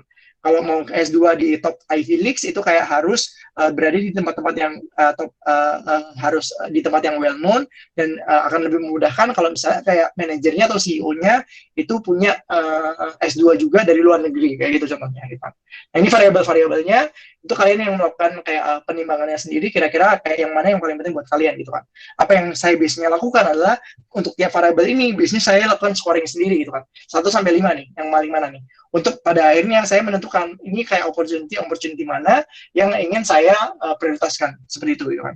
Dan gimana cara scoringnya? Ya itu tadi kayak harus research gitu kan, harus kayak banyak bertanya, harus cari profilnya gitu kan, and then build your own analysis dari situ gitu ya. Nah, ini bagian kedua ya, determine the goals. Nah, after knowing the goals and short term ini kan, what can you do sekarang gitu kan. Nah, apa yang harus disiapkan dari sekarang itu adalah kayak next steps-nya gitu kan. Di bagian terakhirnya next steps gitu kan. Ini ada 5 variabel utama atau 5 komponen utama yang kalian sebisa mungkin disiapkan dari sekarang gitu kan. Mungkin kalau misalnya teman-teman di sini masih kuliah atau mungkin bahkan kayak masih SMA, ini adalah waktu yang tepat gitu kan. Tapi kalau misalnya pun kalian udah lulus pun ini bukan berarti ini kalian terlambat gitu kan. Nah, what sort of things that you need to prepare gitu kan untuk mencapai dream career gitu kan. Ini yang pertama-tama itu hal yang berhubungan dengan akademik gitu kan. Siapin CV kalian, cover letter sama transkrip gitu kan. Secara akademik ya, saya sangat masih percaya bahwa IPK itu penting gitu kan. Pentingnya gimana? Pentingnya bukan kalian harus dapat kayak IPK 4 gitu loh. Nggak harus IPK 4 ini ya. Tapi paling nggak mendapatkan IPK yang cukup baik dan bikin supaya kalian berada di tempat yang aman gitu kan. Amannya berapa nih? Kalau misalnya IPK itu kan biasanya rata-rata perusahaan nyarinya minimum 3,5 gitu kan. Saya sendiri dulu kayak bukan tipe orang yang kayak akademis banget gitu kan. Saya cuma lihat-lihat dulu kayak waktu saya di tahun pertama kuliah, saya mikir nih, saya pengen S2. Kalau S2 kalau misalnya di Ivy League, Oxford, Cambridge itu kira-kira kayak minimumnya berapa gitu kan. Saya lihat-lihat rata-ratanya itu minimum itu IPK-nya 3,7 gitu kan. Pada akhirnya IPK saya 3,73 gitu kan. Karena waktu itu saya yang penting adalah kayak saya pengen supaya IPK saya cukup untuk keterima di universitas top di luar negeri ya gitu kan. Jadi IPK penting, tapi nggak terlalu nggak harus kayak kalian ngoyo banget sampai dapat IPK sempurna, tapi dapat IPK yang baik gitu kan. Kenapa? Karena sebagai mahasiswa atau kayak sebagai kayak kalau misalnya kalian masih sekolah ya, kayak tanggung jawab pertama kalian adalah sebagai siswa atau sebagai mahasiswa kan, dan tanggung jawabnya adalah belajar gitu kan. Dari rekruter akan melihat itu, kalau misalnya kayak orang ini nggak bisa melakukan komitmen terbesarnya gitu kan. Kalau misalnya kewajiban utamanya aja tidak bisa diselesaikan dengan baik, apalagi kayak kewajiban yang ada di kantor gitu kan. Itu pertama. Kemudian yang kedua gitu kan, setelah kalian tahu nih, kalian harus tahu nih kira-kira kayak kira-kira untuk bisa mendapatkan dream career kalian itu kan kira-kira kayak internship experience, magang, experience profesional apa, atau kayak pengalaman organisasi apa, atau leadership experience apa yang dibutuhkan gitu kan. Kalau misalnya mungkin menjadi pengusaha ya, mungkin kayak kalian bisa internship di perusahaan-perusahaan yang kayak lebih kecil dan masih growing gitu kan. Atau mungkin bisa kayak magang langsung dengan pengusaha-pengusaha kaya gitu, dengan pengusaha-pengusaha yang udah sukses gitu kan. Ini penting juga, selain itu kayak selain experience tadi itu juga di organization sama leadership itu, karena dari pengalaman berorganisasi dan pengalaman kepemimpinan itu kan akan memudahkan kalian untuk nanti berkomunikasi, menjadi team player gitu kan, dan juga memudahkan kalian untuk belajar mengenai project management gitu kan. Jadi bagaimana cara kalian kayak mengatur waktu, mengeksekusi sesuatu, melakukan planning dari awal sampai akhir. Itu harus dipersiapkan gitu kan. Itu 2. Yang ketiga, kalian harus tuliskan juga ini. Kira-kira untuk mencapai dream career kalian itu kan, knowledge apa, pengetahuan apa, skill apa, dan tool apa yang harus dikuasai gitu kan. Waktu dulu saya pengen jadi konsultan, saya melihat nih pengetahuan apa yang saya tahu gitu kan. Saya harus tahu cara structured problem solving gitu kan. Saya harus tahu mengenai finance atau keuangan. Saya harus tahu akuntansi. saya harus memahami istilah-istilah mengenai e-commerce. Saya harus tahu mengenai istilah-istilah di industri tertentu kayak gitu kan. Dan itu saya hafal saya tulis, saya belajar, saya bikin bukunya, saya bikin catatan-catatan semuanya, dan saya kayak pelajarin seperti saya sedang bersekolah gitu kan. Kemudian saya tahu nih, skill dan tools apa yang dibutuhkan gitu kan. Oh, kalau misalnya konsultan itu harus jago bikin PowerPoint dan harus jago Excel gitu kan. Saya lihat-lihat nonton di YouTube gitu kan, yang kayak ambil courses yang free gitu, yang kayak di YouTube kan banyak tuh tutorial gitu kan. Oh, ini kira-kira kayak yang formula-formula apa atau kayak kalkulasi apa yang dibutuhkan untuk di situ untuk bisa kayak jago Excel gitu kan. Terus kayak skill apa lagi? Kayak dulu kayak harus jago matematika kalau misalnya kayak jadi konsultan gitu kan, karena saya udah lama nggak pegang matematika. Pada waktu itu kayak saya bikin tiap hari nih, tiap pagi itu saya 1 jam gitu kan, saya menghabiskan waktu 1 jam itu untuk kayak menyelesaikan soal-soal matematika gitu kan, supaya saya bisa mikir matematika cepet gitu kan, dan bahkan melebihi teman-teman yang mungkin asalnya dari engineering ataupun dari teman-teman bisnis kayak gitu. Jadi ditulis gitu kan, pengetahuan apa yang harus kita ketahui, skill apa yang dibutuhkan, tools apa yang dibutuhkan, gitu kan. Itu 3. Yang keempat, gitu kan. Untuk teman-teman yang masih berkuliah, gitu kan, kalian harus cari-cari nih, kira-kira kayak ada competition apa, awards apa, yang kayak mungkin bisa membantu kalian dalam mencapai dream kalian, gitu kan. Kalau misalnya dari consulting, mungkin teman-teman yang pengen masuk kayak korporat, gitu kan, bisa ikut business case competition, bisa ikut business plan competition, atau apa, gitu kan. Kalau misalnya pengen masuknya di NGO, ada nih kayak social venture competition, ada social enterprise competition gitu kan. Tujuannya di situ bukan masalah kayak menang atau kalahnya gitu kan. Tapi ketika kalian mengikuti kompetisi-kompetisi ini, kalian dipaksa untuk belajar gitu kan, untuk memahami lebih dalam lagi mengenai industrinya gitu kan. Dan di situ juga biasanya kalian akan ketemu juri-juri gitu kan, yang notabene biasanya berasal dari industri tersebut gitu kan. Dan itu akan membangun koneksi kalian di situ juga. Jadi kayak kalau misalnya saya ikut lomba itu kayak I don't really care whether I win or not gitu kan, but I care about kayak who are the judges and who are the people that I'm meeting gitu. Kayak kalau misalnya ketemu dengan judge-judge yang oke dengan industri tertentu, maka saya bisa kayak belajar dari mereka gitu. Nah, selain itu, kalau misalnya untuk teman-teman yang udah nggak kuliah nih, kalian bisa melakukan apa gitu kan? Project gitu kan. Salah satu contohnya adalah kayak apa yang saya lakukan dengan Axelito ini gitu kan. Karena saya pingin punya penguasaan yang baik dalam bidang kayak startup atau teknologi company gitu kan. Makanya kayak saya bikin kayak Axelito ini as like my passion project gitu kan. I work on it, saya kayak mengerjakan Axelito ini tiap hari Sabtu dan Minggu gitu kan. Dan karena saya tahu nih, kalau misalnya kayak pembelajaran yang saya dapat dari Axelito, koneksi yang dapat dari Axelito, teman-teman yang saya bisa ketemu dari Axelito itu sangat-sangat banyak gitu kan. Itu 4. Yang terakhir nih, network and connections. Ini sangat-sangat penting gitu kan. Tanpa adanya kayak mentor-mentor atau tanpa saya kayak reaching out ke senior-senior, orang-orang mentor-mentor atau kayak orang-orang yang kayak jauh lebih pandai daripada saya gitu kan, itu mungkin saya nggak akan bisa berada di tempat saya sekarang ini gitu kan. Only because of like my mentors, only because of like the people around me gitu kan, including Ilman ya, yang kalian mungkin kayak udah yang minggu lalu jadi bicara di sini. Jadi kayak dari Ilman ini saya juga sering banyak dapat kayak network yang baik kan. Dan saya juga sering kayak menghubungkan Ilman gitu kan ke koneksi-koneksi dan network saya seperti itu. Karena pada akhirnya ketika ada kayak network ini itu kan, itu akan membangun sinergi gitu. When you are thinking about networking, jangan mikir tentang kayak apa yang saya bisa dapat dari orang ini ya, bukan itu ya. Tapi kayak kira-kira value apa gitu kan yang saya bisa kasih untuk orang ini gitu kan. Jadi dulu saya waktu kuliah, itu cara saya bangun network itu adalah jangan jadi banyak jadi volunteer buat mentor-mentor ini gitu kan. Ada yang kayak mentor saya dari Harvard, ada yang mentor saya dari Oxford gitu kan. Saya sering bantu mereka di project-project mereka gitu, di project-project organisasi mereka, di kerjaan-kerjaan kuliah mereka, hal yang kecil-kecil kayak gitu. Saya banyak kayak berusaha kayak ngasih value ke mereka gitu kan. Karena yang saya dapatkan dari mereka adalah learningnya gitu kan. And the learning is very very very very useful for me gitu kan. Tapi kayak in return gitu kan, kayak even before that gitu kan, mindsetnya yang kita harus punya adalah kayak kita harus bisa ngasih value dulu gitu kan. Kira-kira apa ya yang aku bisa kasihkan gitu kan. Dan itu bisa macam-macam caranya gitu kan. Nanti this is a topic for another day kalau misalnya kita punya waktu lain ya gitu. Nah, beyond these variables gitu kan, apa yang paling penting lagi gitu kan? Yang paling penting lagi adalah pola pikir bahwa karir ini sifatnya jangka panjang gitu kan. Untuk bisa mencapai apa yang kita mau itu dibutuhkan disiplin gitu kan, dibutuhkan kerendahan hati dan dibutuhkan sikap pantang menyerah gitu kan. Kalau saya sebagai muslim ya, itu mungkin ditambah-tambahin. Saya sering diajarin ibu saya itu kayak, nih tiap hari ngaji apa, atau kayak apa namanya puasa ini, puasa itu, sedekahnya, zakatnya kayak gitu kan. Jadi ada tirakatnya gitu kan. Ini penting-penting banget karena kalau buat saya sendiri itu kayak nggak cuma kayak dunia aja gitu kan, tapi hal yang berhubungan dengan akhirat juga gitu kan. Yang paling penting tapi harus disiplin, harus rendah hati dan harus gigih gitu kan. Karena akan apa yang kita jalani ini sangat-sangat susah gitu kan.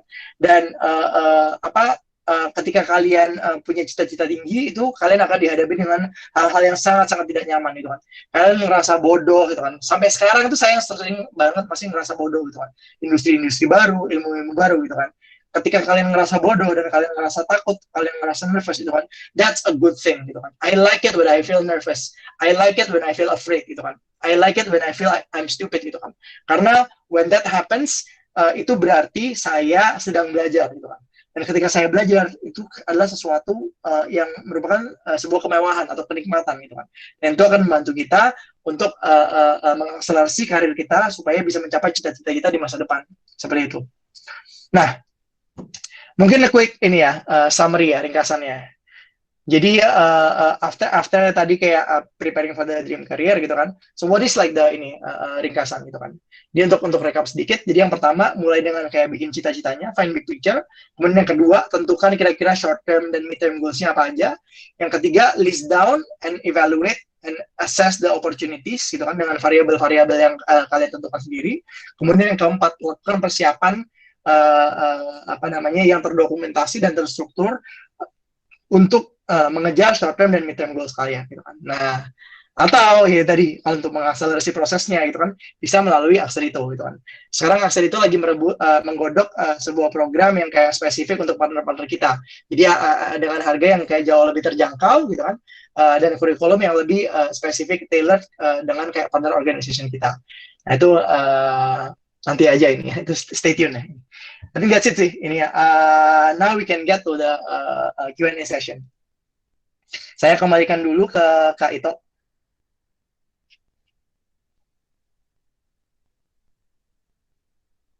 Halo. Oke, terima kasih Kak Agung. Materinya keren banget. Tepuk tangan online dong buat Kak Agung. Oke, selanjutnya saya buka sesi pertanyaan. Nah, di sesi pertanyaan ini untuk teman-teman silahkan kirim pertanyaannya dengan format nama _chapter _pertanyaan. Di grup angkatan boleh, di future chat di sini juga boleh. Ya, dimulai dari sekarang.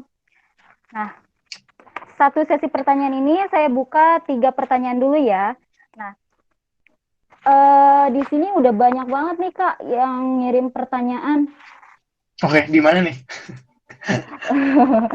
Bentar nih, aduh bagus-bagus banget lagi pertanyaannya. Nggak apa, udah kita sebut aja.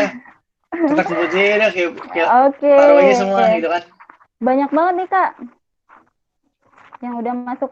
Oke, pertanyaan yang pertama dari Karida Aulia, chapter Cilegon. Kak, kalau misalnya kita ada di kondisi pekerjaan yang lingkungannya udah nyaman, teman dan gaji oke. Tapi sebenarnya kita merasa itu bukan passion kita. Mau mulai dari nol lagi, tapi takut nggak berhasil. Peluang tidak selaras dengan cita-cita. Apakah hal ini akan mengganggu proses perkembangan karir kita? Tinggalkan atau bertahan? Ya, silahkan Kak Agung dijawab. Oke. Jadi kalau misalnya untuk pertanyaan-pertanyaan seperti ini saya nggak mau ngasih rekomendasi ya. Kenapa? Karena kalau misalnya sebagai kayak konsultan saya dilatih untuk kayak memahami situasi kayak klien secara mendalam dulu sebelum bisa kayak memberikan keputusan gitu kan.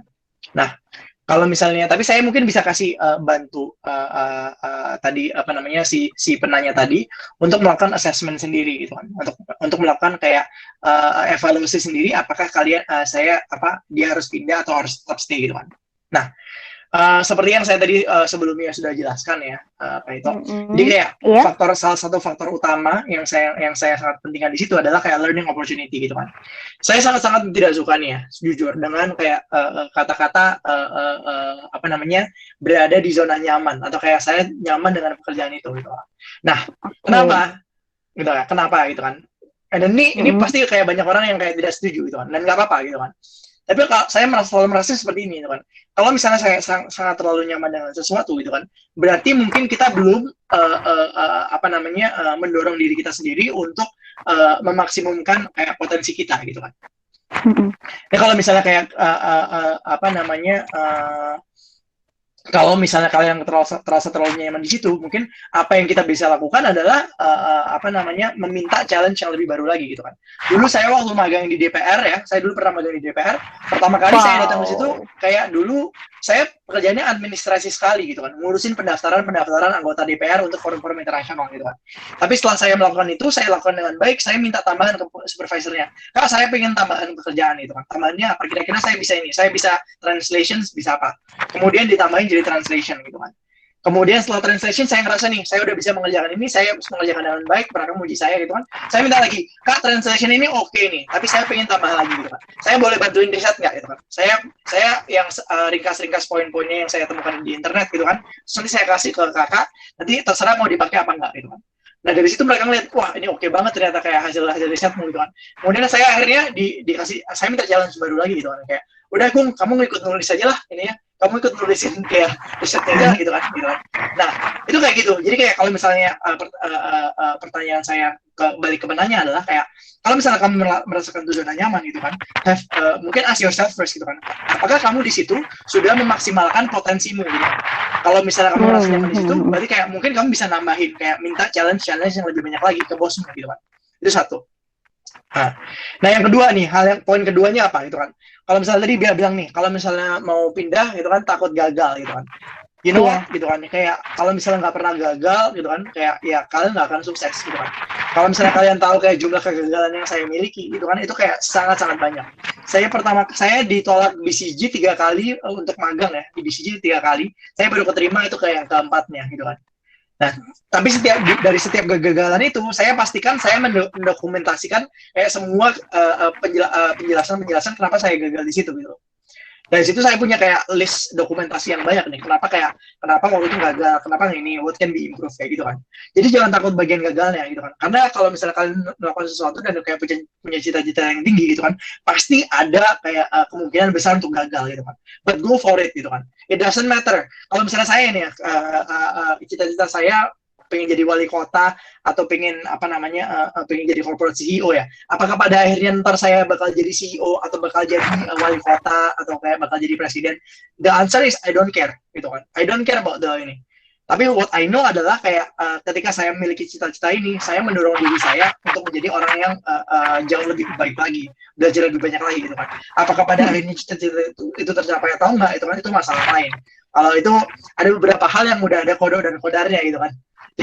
Jadi yang manusia bisa lakukan dulu, kalau misalnya saya ikhtiarnya dulu. Kalau misalnya udah ikhtiarnya udah tuntas, gitu kan, berdoa dan berusaha mati-matian, gitu kan, udah tawakal, udah kan. And you know, I don't care, gitu kan, whether I fail or not, gitu kan. And I fail a lot, gitu kan. I feel a lot, tapi kayak gue biasanya sedih kayak sehari, gitu kan. Besoknya gue udah jalan lagi, gitu kan. I don't care, gitu kan. But I make sure that in every failure that I have, itu kayak I write down the learningnya apa dari situ. Semoga menjawab ya. Iya, oke. Terima kasih Kak Gung. Nah, gimana nih dari pertanyaannya?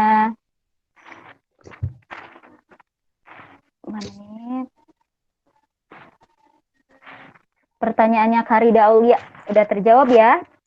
Selanjutnya pertanyaan kedua nih ya Kak. Aduh, tambah lagi banyak banget.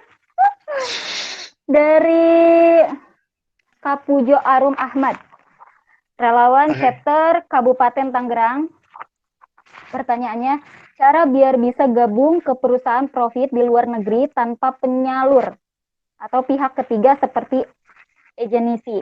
Gimana Kak? Soalnya untuk bisa gabung dengan beberapa perusahaan di luar negeri, kebanyakan menggunakan agensi.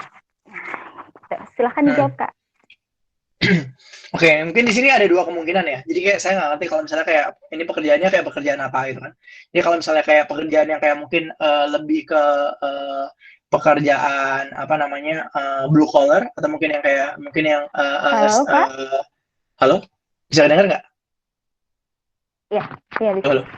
Ya, jadi ada dua kemungkinan ya. Ini kayak yang kayak pengusaha perusahaan-perusahaan yang pekerjaan-pekerjaan yang skill rendah, atau kayak ini ngomongin kayak level posisi-posisi yang mungkin butuh level yang tinggi gitu kan.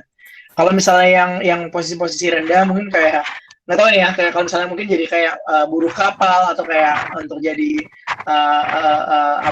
kayak gabung di perusahaan di perkebunan atau segala macam, saya kurang tahu nih ya, karena ini bukan ranah saya.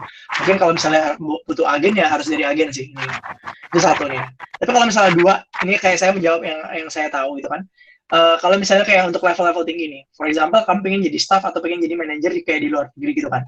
Ini kebanyakan itu sebenarnya bukan yang offernya bukan dari agennya gitu kan. Tapi biasanya kalian saran saya adalah kayak membangun karir dulu, membangun kredensial dulu kayak di Indonesia gitu kan. Karena kalau misalnya sudah gitu kan, biasanya kalian memudahkan ketika kalian kayak melamar pekerjaan di luar negeri, itu biasanya yang bisa memberikan visa sponsornya itu adalah perusahaan luarnya gitu kan. Jadi saya beberapa kali mendapat tawaran itu pekerjaan itu di Singapura gitu kan, dari perusahaan-perusahaan besar gitu kan. Dan perusahaan-perusahaan besar ini itu bisa ngasih work visanya gitu kan. Tapi waktu saya dulu saya juga udah pernah apply ke luar negeri waktu masih tahun keempat ya, atau kayak masih fresh year waktu itu banyaknya nggak dapat sih ya. Karena itu tadi yang kayak apa yang bisa menjadi kayak advantage kalian atau kayak keunggulan kalian dibandingkan sama kayak orang-orang di negara itu gitu kan. Pasti kan mereka di tiap negara kan udah ada orang pinternya sendiri kan. Kenapa saya harus milih kamu? Kenapa mereka harus milih orang Indonesia daripada yang lainnya gitu kan. Dan itu kalian harus bisa kayak mencapai tingkat kompetensi tertentu dulu supaya bisa mendapatkan pekerjaan di negara lain gitu sih. Semoga menjawab.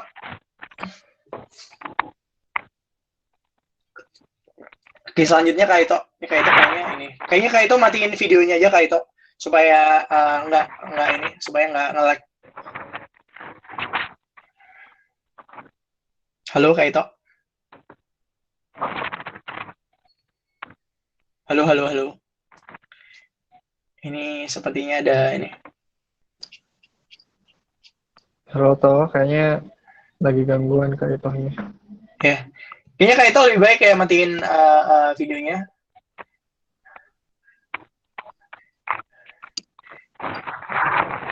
Mungkin bisa dilanjutin dengan Kak Firi kalau misalnya Kak Firi ada akses ke pertanyaannya.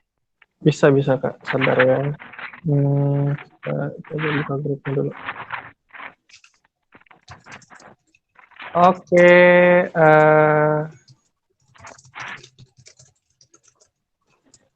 Kak Ito tadi kurang kayak koneksinya lagi putus ya.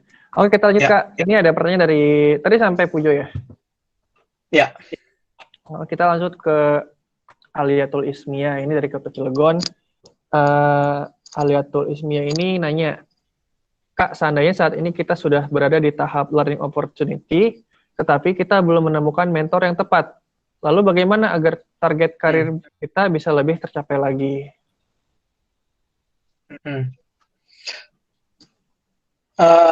Jadi mungkin di sini pertanyaannya kalau mungkin kayak sudah mendapatkan kayak berada di posisi atau kayak tempat yang tepat, tapi mungkin belum ketemu kayak sosok mentor yang tepat gitu kan. Nah, saya itu sebenarnya percaya gitu kan, mungkin mentor tuh nggak harus didapatkan kayak spesifik dari kayak perusahaan itu atau kayak tempat kalian bekerja gitu kan. Jadi kayak kalau sebisa mungkin kalian punya mentor itu ada dari kayak dua source gitu kan. Jadi yang pertama dari internal gitu kan, dari yang tempat kalian bekerja atau tempat kalian berorganisasi. Kemudian yang kedua itu yang dari luar gitu kan. Nah, kalau misalnya di dalam sendiri itu kan biasanya mentor-mentor saya ya, itu tidak hanya bos saya langsung gitu kan. Jadi kayak mentor-mentor saya kan contohnya di Kompas Media itu CEO-nya KG Media yang jadi bosnya di atasnya Kompas TV, di atasnya Kompas, yang CEO-nya KG Media ini namanya Mas Andi Budiman gitu kan. Dia bukan bos saya langsung, tapi dia adalah mentor saya gitu kan.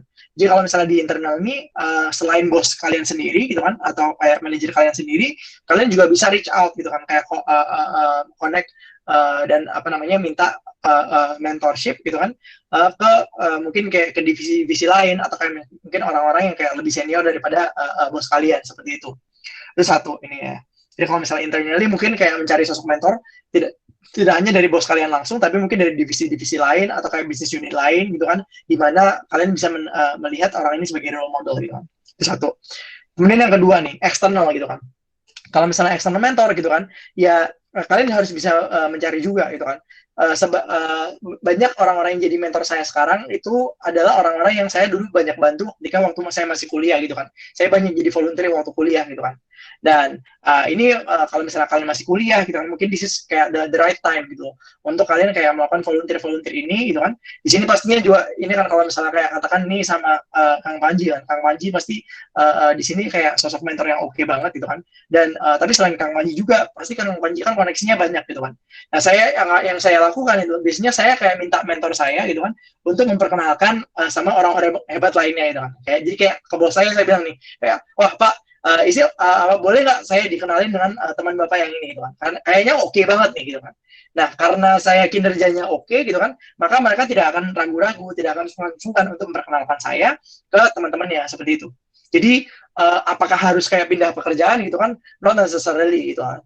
Tapi kalau misalnya kalau pada akhirnya nggak bisa dan kalian ngerasa itu bukan tempat yang tepat, ya mungkin terpaksa harus pindah gitu. Tapi saya startnya sih dengan cari external mentor dulu kayak gitu. Kalau bisa tahu external mentornya itu kan, ini mereka kan bisa ngasih juga kayak sudut pandang yang lebih objektif gitu kan. Kayak kira-kira kayak lebih baik aku stay di sini atau aku di tempat lain gitu kan. Karena ada pandangan yang tidak bias gitu kan. Kalau misalnya tanyanya ke bos yang sekarang atau kayak ke mentor yang ada di perusahaan yang sama gitu kan, mereka pasti akan bilang, udah stay aja di sini gitu kan. Ada biasnya gitu kan. Jadi cari external mentor sih kalau bisa. Semoga menjawab ya. Oke, makasih Kak. Tadi mudah-mudahan Ismi cukup menjawab dari Kak Agung ya tentang mentoringnya. Oke. Kak Firi, mohon maaf tadi sinyal tiba-tiba hilang. Oke, itu bisa dilanjut ya, kalau gitu. Mohon maaf ya, tadi tiba-tiba sinyalnya hilang. Ya, kayaknya videonya dimatiin aja. Kayak itu. Lebih baik ini supaya lebih ringan. Supaya nggak putus-putus. Oke. Bisa dilanjutkan dengan pertanyaan selanjutnya? Oke, bisa nih. Selanjutnya pertanyaan dari Kak Firi tadi dari siapa? Dari Ismi. Pertanyaan dari siapa, Kak? Ismi. Terakhir tadi pertanyaan dari Ismi. Kita bisa lanjutkan pertanyaan selanjutnya. Halo?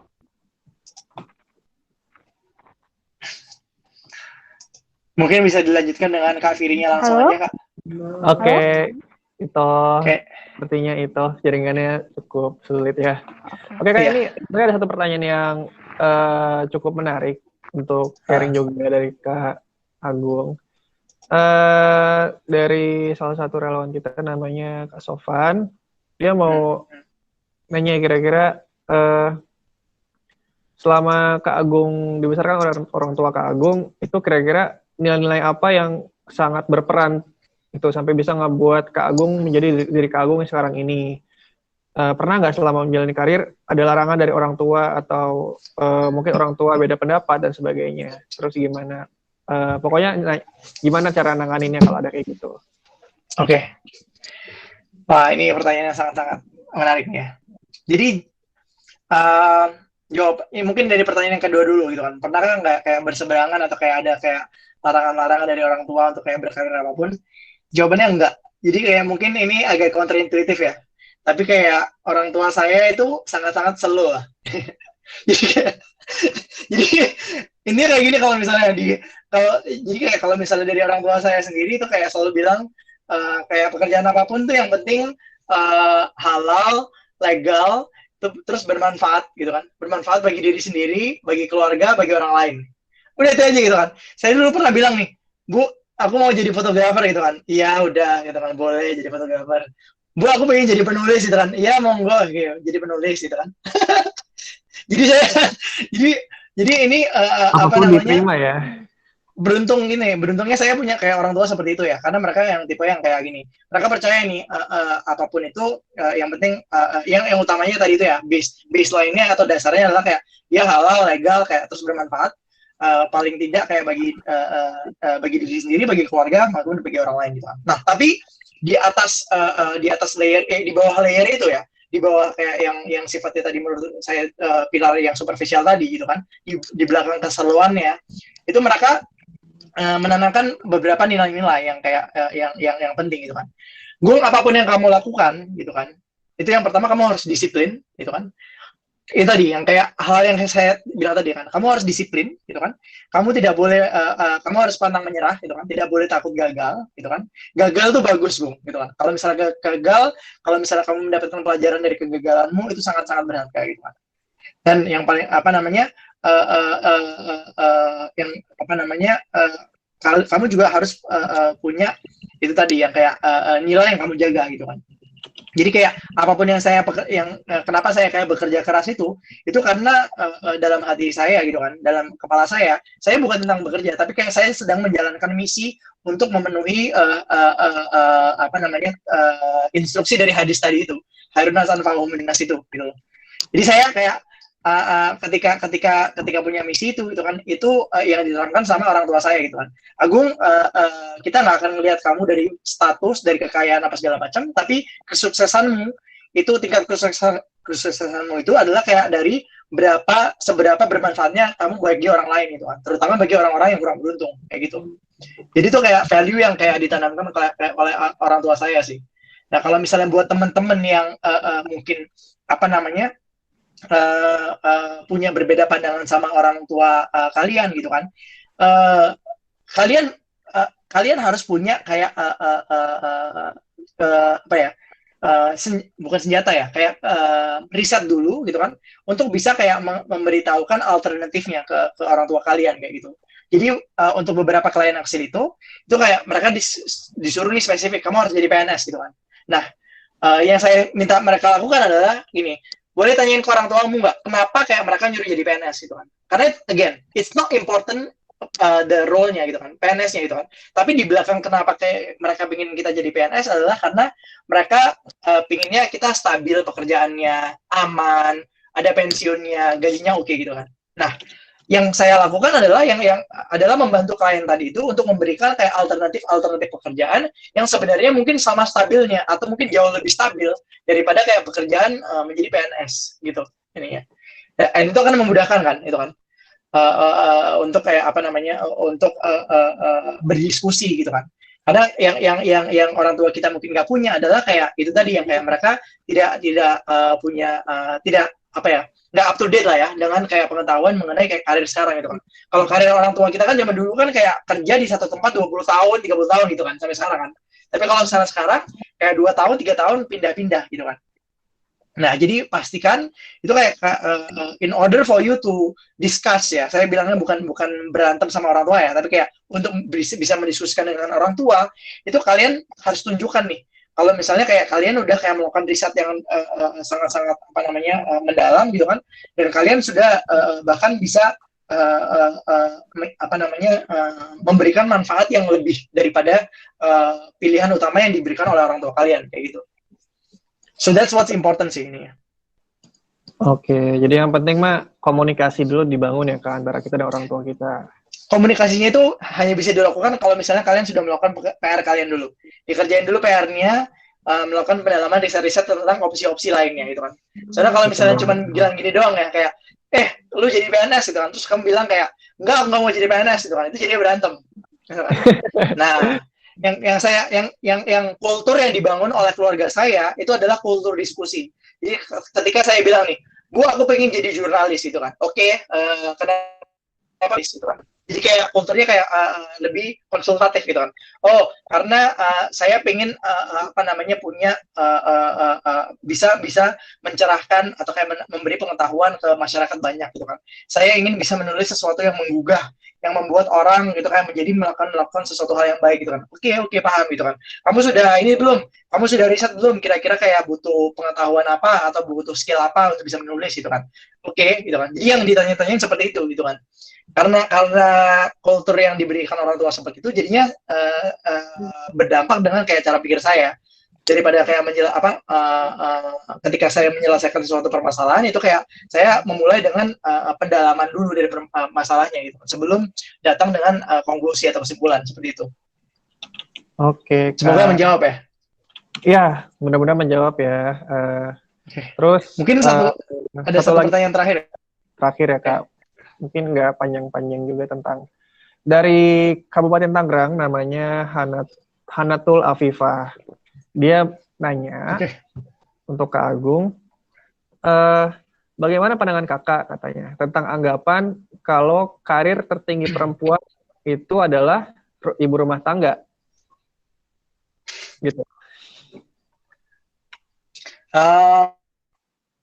Jadi gini, jadi kayak saya selalu bilang gini ya ke teman-teman ya. Ini mungkin pembicaranya mungkin agak-agak a bit out of topic ya ini ya. Iya, Tapi pada akhirnya gini, kita nggak bisa mengkotak-kotakan apakah ini kayak pria atau wanita atau kayak laki-laki perempuan gitu doang gitu kan. Apakah ini pekerjaan laki-laki atau pekerjaan perempuan atau kayak karir untuk laki-laki atau perempuan gitu kan. Karena saya percaya bahwa tiap individu itu memiliki kayak cita-cita atau kayak prinsipnya masing-masing gitu kan.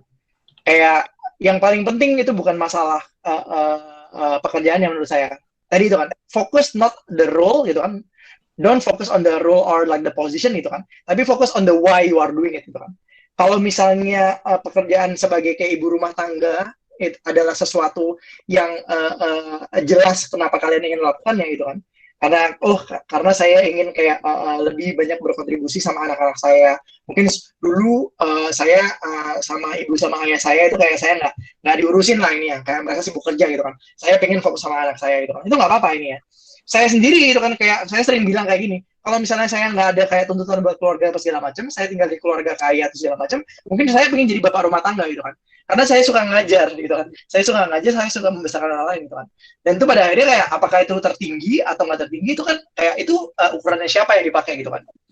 Kayak ya, jadi yang penting harus kembali ke individunya itu kan. Buat orang-orang lain itu kan mungkin kayak karir sebagai presiden adalah karir yang sangat-sangat tinggi gitu kan. Tapi buat orang yang tinggal di pedalaman yang nggak peduli dengan politik gitu kan, yang hanya peduli yang lebih membutuhkan yang tinggal di hutan harus berburu dengan harus berburu supaya dapat makanan gitu kan. Ya karir tertingginya adalah jadi pemburu gitu loh. Ini ya kan.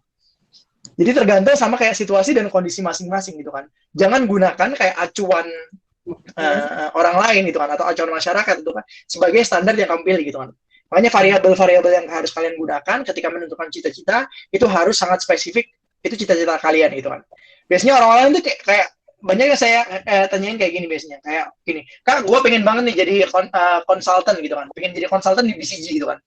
So gue tanyain gitu kan, kenapa? Gitu kan, why do you want to do that gitu kan. Ketika saya tanya why-nya, itu why-nya itu nggak jelas gitu kan, kayak oh ya karena bagus gitu kan, banyak pembelajarannya gitu kan, itu nggak cukup gitu kan. Karena jadi kayak jangan sampai kalian membuat cita-cita itu yang cita-cita ini sebenarnya dibuat oleh orang lain gitu loh. Pastikan cita-cita yang kalian bikin itu adalah cita-cita kalian sendiri. Karena pada akhirnya yang bertanggung jawab pada mimpi kalian adalah kalian sendiri gitu kan. Bukan masyarakat gitu kan, bukan wali kota gitu kan, bukan Pak Lurah gitu kan. Nggak ada yang peduli kayak apakah kayak kamu jadi kayak ibu rumah tangga atau jadi presiden atau CEO gitu kan. Yang dampaknya paling besar adalah untuk dirimu sendiri kayak gitu. So make sure jadi karirnya itu tertinggi atau enggak ya tergantung orangnya masing-masing gitu kan. Oh gitu ya Kak, siap. Betul, saya juga kalau istri saya nanti penghasilan 80 juta per bulan, saya mau jadi papa rumah tangga aja. Nah, gitu kan. Lebih enak kan kita ngurus anak. Oke. Ya mungkin mudah-mudahan menjawab. Ini sebenarnya pertanyaannya tentang feminisme juga sih Kak, terkaitnya. Pasti nyinggung-nyinggung lah. Oke. Kita udah standby itu, kayaknya waktunya udah jam 10 malam Kak. Ya. Kita ada selfie bareng kan nih habis ini? Ya, habis ini ya. Ya ada Kak. Oke. Kak itu silakan di-wrap. Oke, suara saya jelas? Jelas. Jelas, oke, alhamdulillah. Mohon maaf ya, tadi sinyalnya hancur banget di sini. Ya, terima kasih. Kenapa? It's okay. Monggo lanjutkan. Oke, Kak Agung, sebelumnya sebelum ditutup, boleh nih memberikan closing statement untuk teman-teman relawan. Oke, closing statement-nya, guys, karir itu adalah sebuah hal yang bersifatnya jangka panjang, gitu kan. Oleh karena itu dibutuhkan kesabaran, kedisiplinan, itu kan, kerendahan hati untuk tetap belajar. So whatever that you want to achieve, gitu kan, make sure that you do it well, gitu kan. Bikin cita-cita yang tinggi, tapi yang lebih penting adalah kayak keistiqomahan kalian dalam mencapai cita-cita kalian, gitu. If you guys have any further questions, feel free to contact me di agung@axelito.com atau bisa kayak follow Instagram saya di @agungisme. Kemudian nanti bisa tanya-tanya di DM, gitu kan. Saya sering jawab-jawab kayak orang-orang yang nanya lewat DM sih, kayak gitu. Semoga berguna. Terima kasih. Tetap semangat. Wow, mantap closing statement-nya, mantap. Oke, selanjutnya saya akan memberikan kesimpulan dari OSC ini. Yang pertama, tentukan cita-cita, terus tentukan mean and short term-nya, biar goals-nya atau tujuannya tercapai. Cari ilmu atau pengalaman dari orang-orang sukses, lalu buatkan step-nya, disesuaikan dengan variabelnya, dan lakukan step-step yang sudah dirancang dengan percaya diri. Ya, itulah kesimpulan OSC kali ini. Selanjutnya nanti akan ada virtual foto yang akan dipimpin oleh host. Terima kasih kepada narasumber kita, Kak Agung, yang telah berbagi ilmu yang sangat-sangat luar biasa terkait dengan membangun karir di masa depan. Aplaus online untuk Kak Agung. Yeah. Terima kasih juga untuk peserta OSC kedua ini yang sudah begitu antusias menyimak. Dan terima kasih juga untuk para tim panitia yang sudah hebat bersibaku menyelenggarakan OSC kedua ini. Dan untuk terakhir, saya ucapkan terima kasih. Saya Siti Masito sebagai moderator, mohon undur diri dan saya kembalikan ke host. Terima kasih. Wassalamualaikum warahmatullahi wabarakatuh. Waalaikumsalam. Waalaikumsalam itu. Iya. Oke, terima kasih sudah menjadi moderator malam ini. Oke Kak, sebelumnya saya juga mengucapkan terima kasih untuk jadi materi di malam ini untuk online skill class Isbanban Foundation. Mudah-mudahan kita bisa terus bersinergi sama Axelito juga. Siap.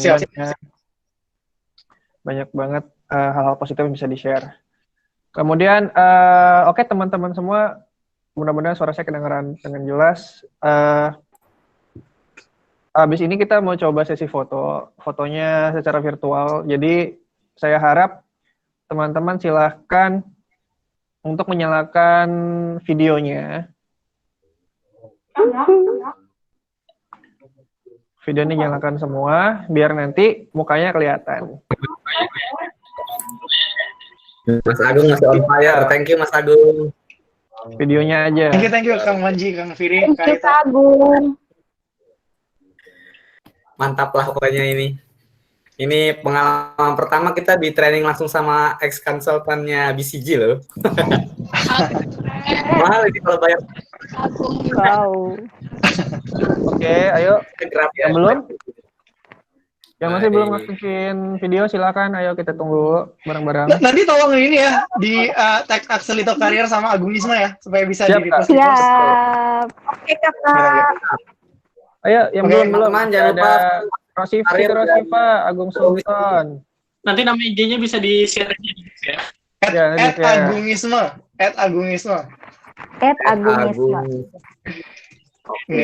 Nih. Yang belum ada videonya, Karise, Kak Sofan juga belum ada videonya. Ayo, Sarah Humaira, Yazid Alba, Kayosi, Yuni, Cita,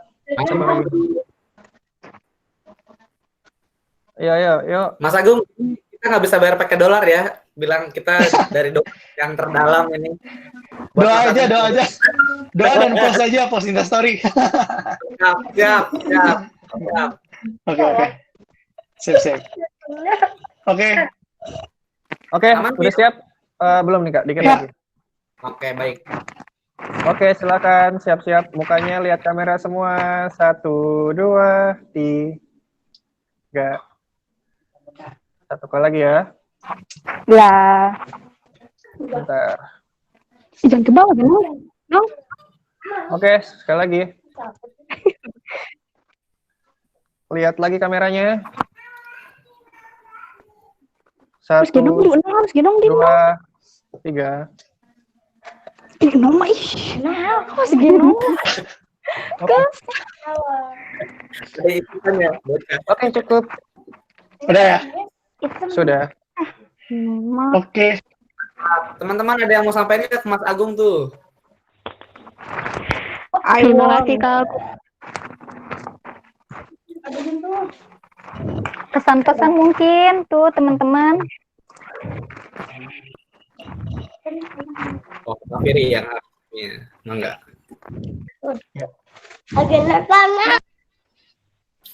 Rame. Udah ini ya berarti ya? Halo. Halo. Ya, Sorry, Kak. tadi kehilangan bentar. Oke, Mas Agung, Oke, kapannya juga disconnect. dari saya pribadi dan juga dari teman-teman Isbanban Foundation mau ucapin makasih. Ya mungkin habis ini Ya, ini ya. Habis ini apa kalau bisa Kang Manji kita do quick call kayak 10 minutes call sama Firi sama Ito mungkin sama Kak Firi sama Kak Ito kayak di brief sebentar aja untuk kayak evaluasi sebentar dikit. Oh, boleh. Biasanya saya tiap webinar kayak gitu. Nah. Ya. Jadi lewat WhatsApp aja ya kalau gitu ya. Siap. Siap. Oke deh kalau gitu. Makasih. Oke, terima kasih teman-teman. Terima kasih. Assalamualaikum warahmatullahi wabarakatuh. Thank you Mas Agung. Thank you banget. Makasih banyak. Teman semuanya. Terima kasih Kak Agung. Oke, terima kasih semuanya. Mohon maaf tadi sinyalnya hilang-hilang. Iya, tidak apa-apa. Nggak apa-apa Kak. Kakak Firi diingatkan yang ini dong, yang apa? Evaluasi. Oh iya. Iya. Nanti teman-teman setelah ini silahkan mengisi evaluasi untuk OSC ya. Linknya sudah dikirim belum Kak? Udah ya? Udah. Ya, linknya ada di Di grup. grup aja, belum dikirim ke grup. Jadi, tinggal isi aja formulirnya, ada minggu ini dan minggu lalu. Jadi nggak lama lah ngisinya, sebentar. Masing-masing mungkin 1 menit 2 menit lah. Ya. Jadi teman-teman diharapkan bisa isi yang OSC pertama sama OSC kedua ya. Karena kemarin yang Kak Ilman belum sempat kebuat formnya. Gitu. Siap. Fir, ini Mas Agung mau nelfon. Oke deh kalau gitu siapa nih yang mau standby? Kak Panji tutup ya. Teman-teman, Panji pamit bentar. Silakan dilanjutin sama Bu Yosi mungkin. Sama Kak Ito, sama Kak Firi. Assalamualaikum semuanya, sehat-sehat ya. Waalaikumsalam. Waalaikumsalam Kak Panji. Terima kasih. Waalaikumsalam.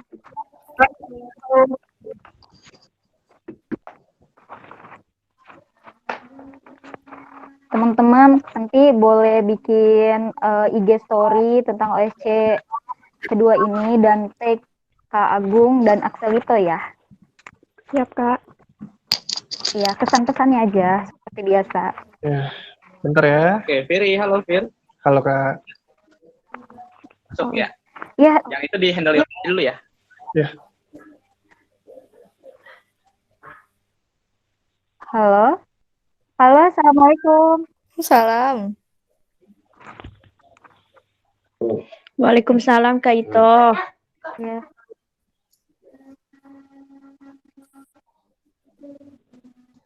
Kak Yosi mau ngomong apa? Ya, halo. Oke, Ya, teman-teman, selamat malam.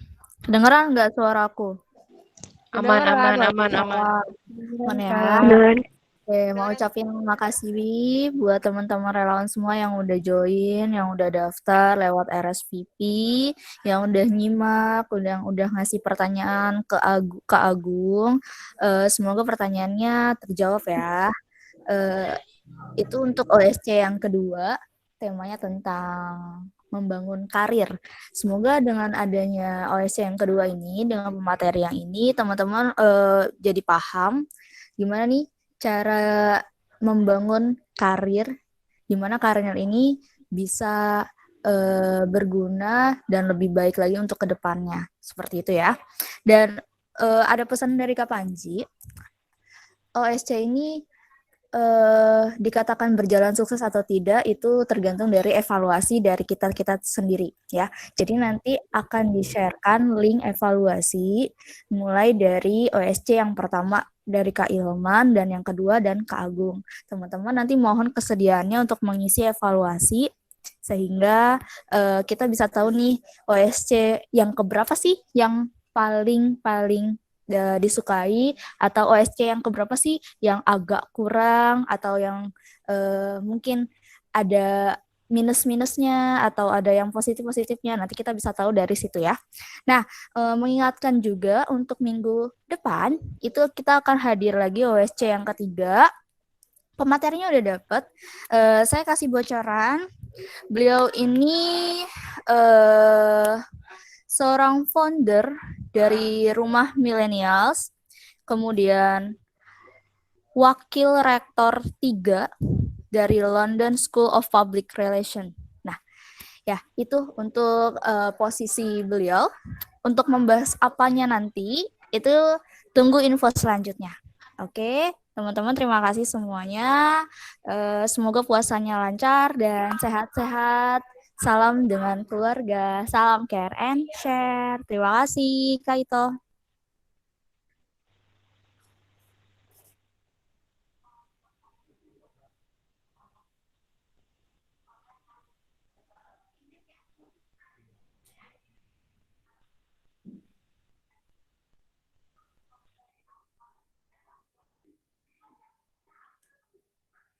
Kak Sofan, ini udahan kali ya?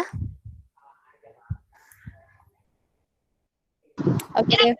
Udah boleh live belum nih, Kak? Ya, silakan untuk boleh teman-teman untuk live group dan isi evaluasi ya. Terima kasih. Assalamualaikum. Baik, Teh. Terima kasih. Waalaikumsalam.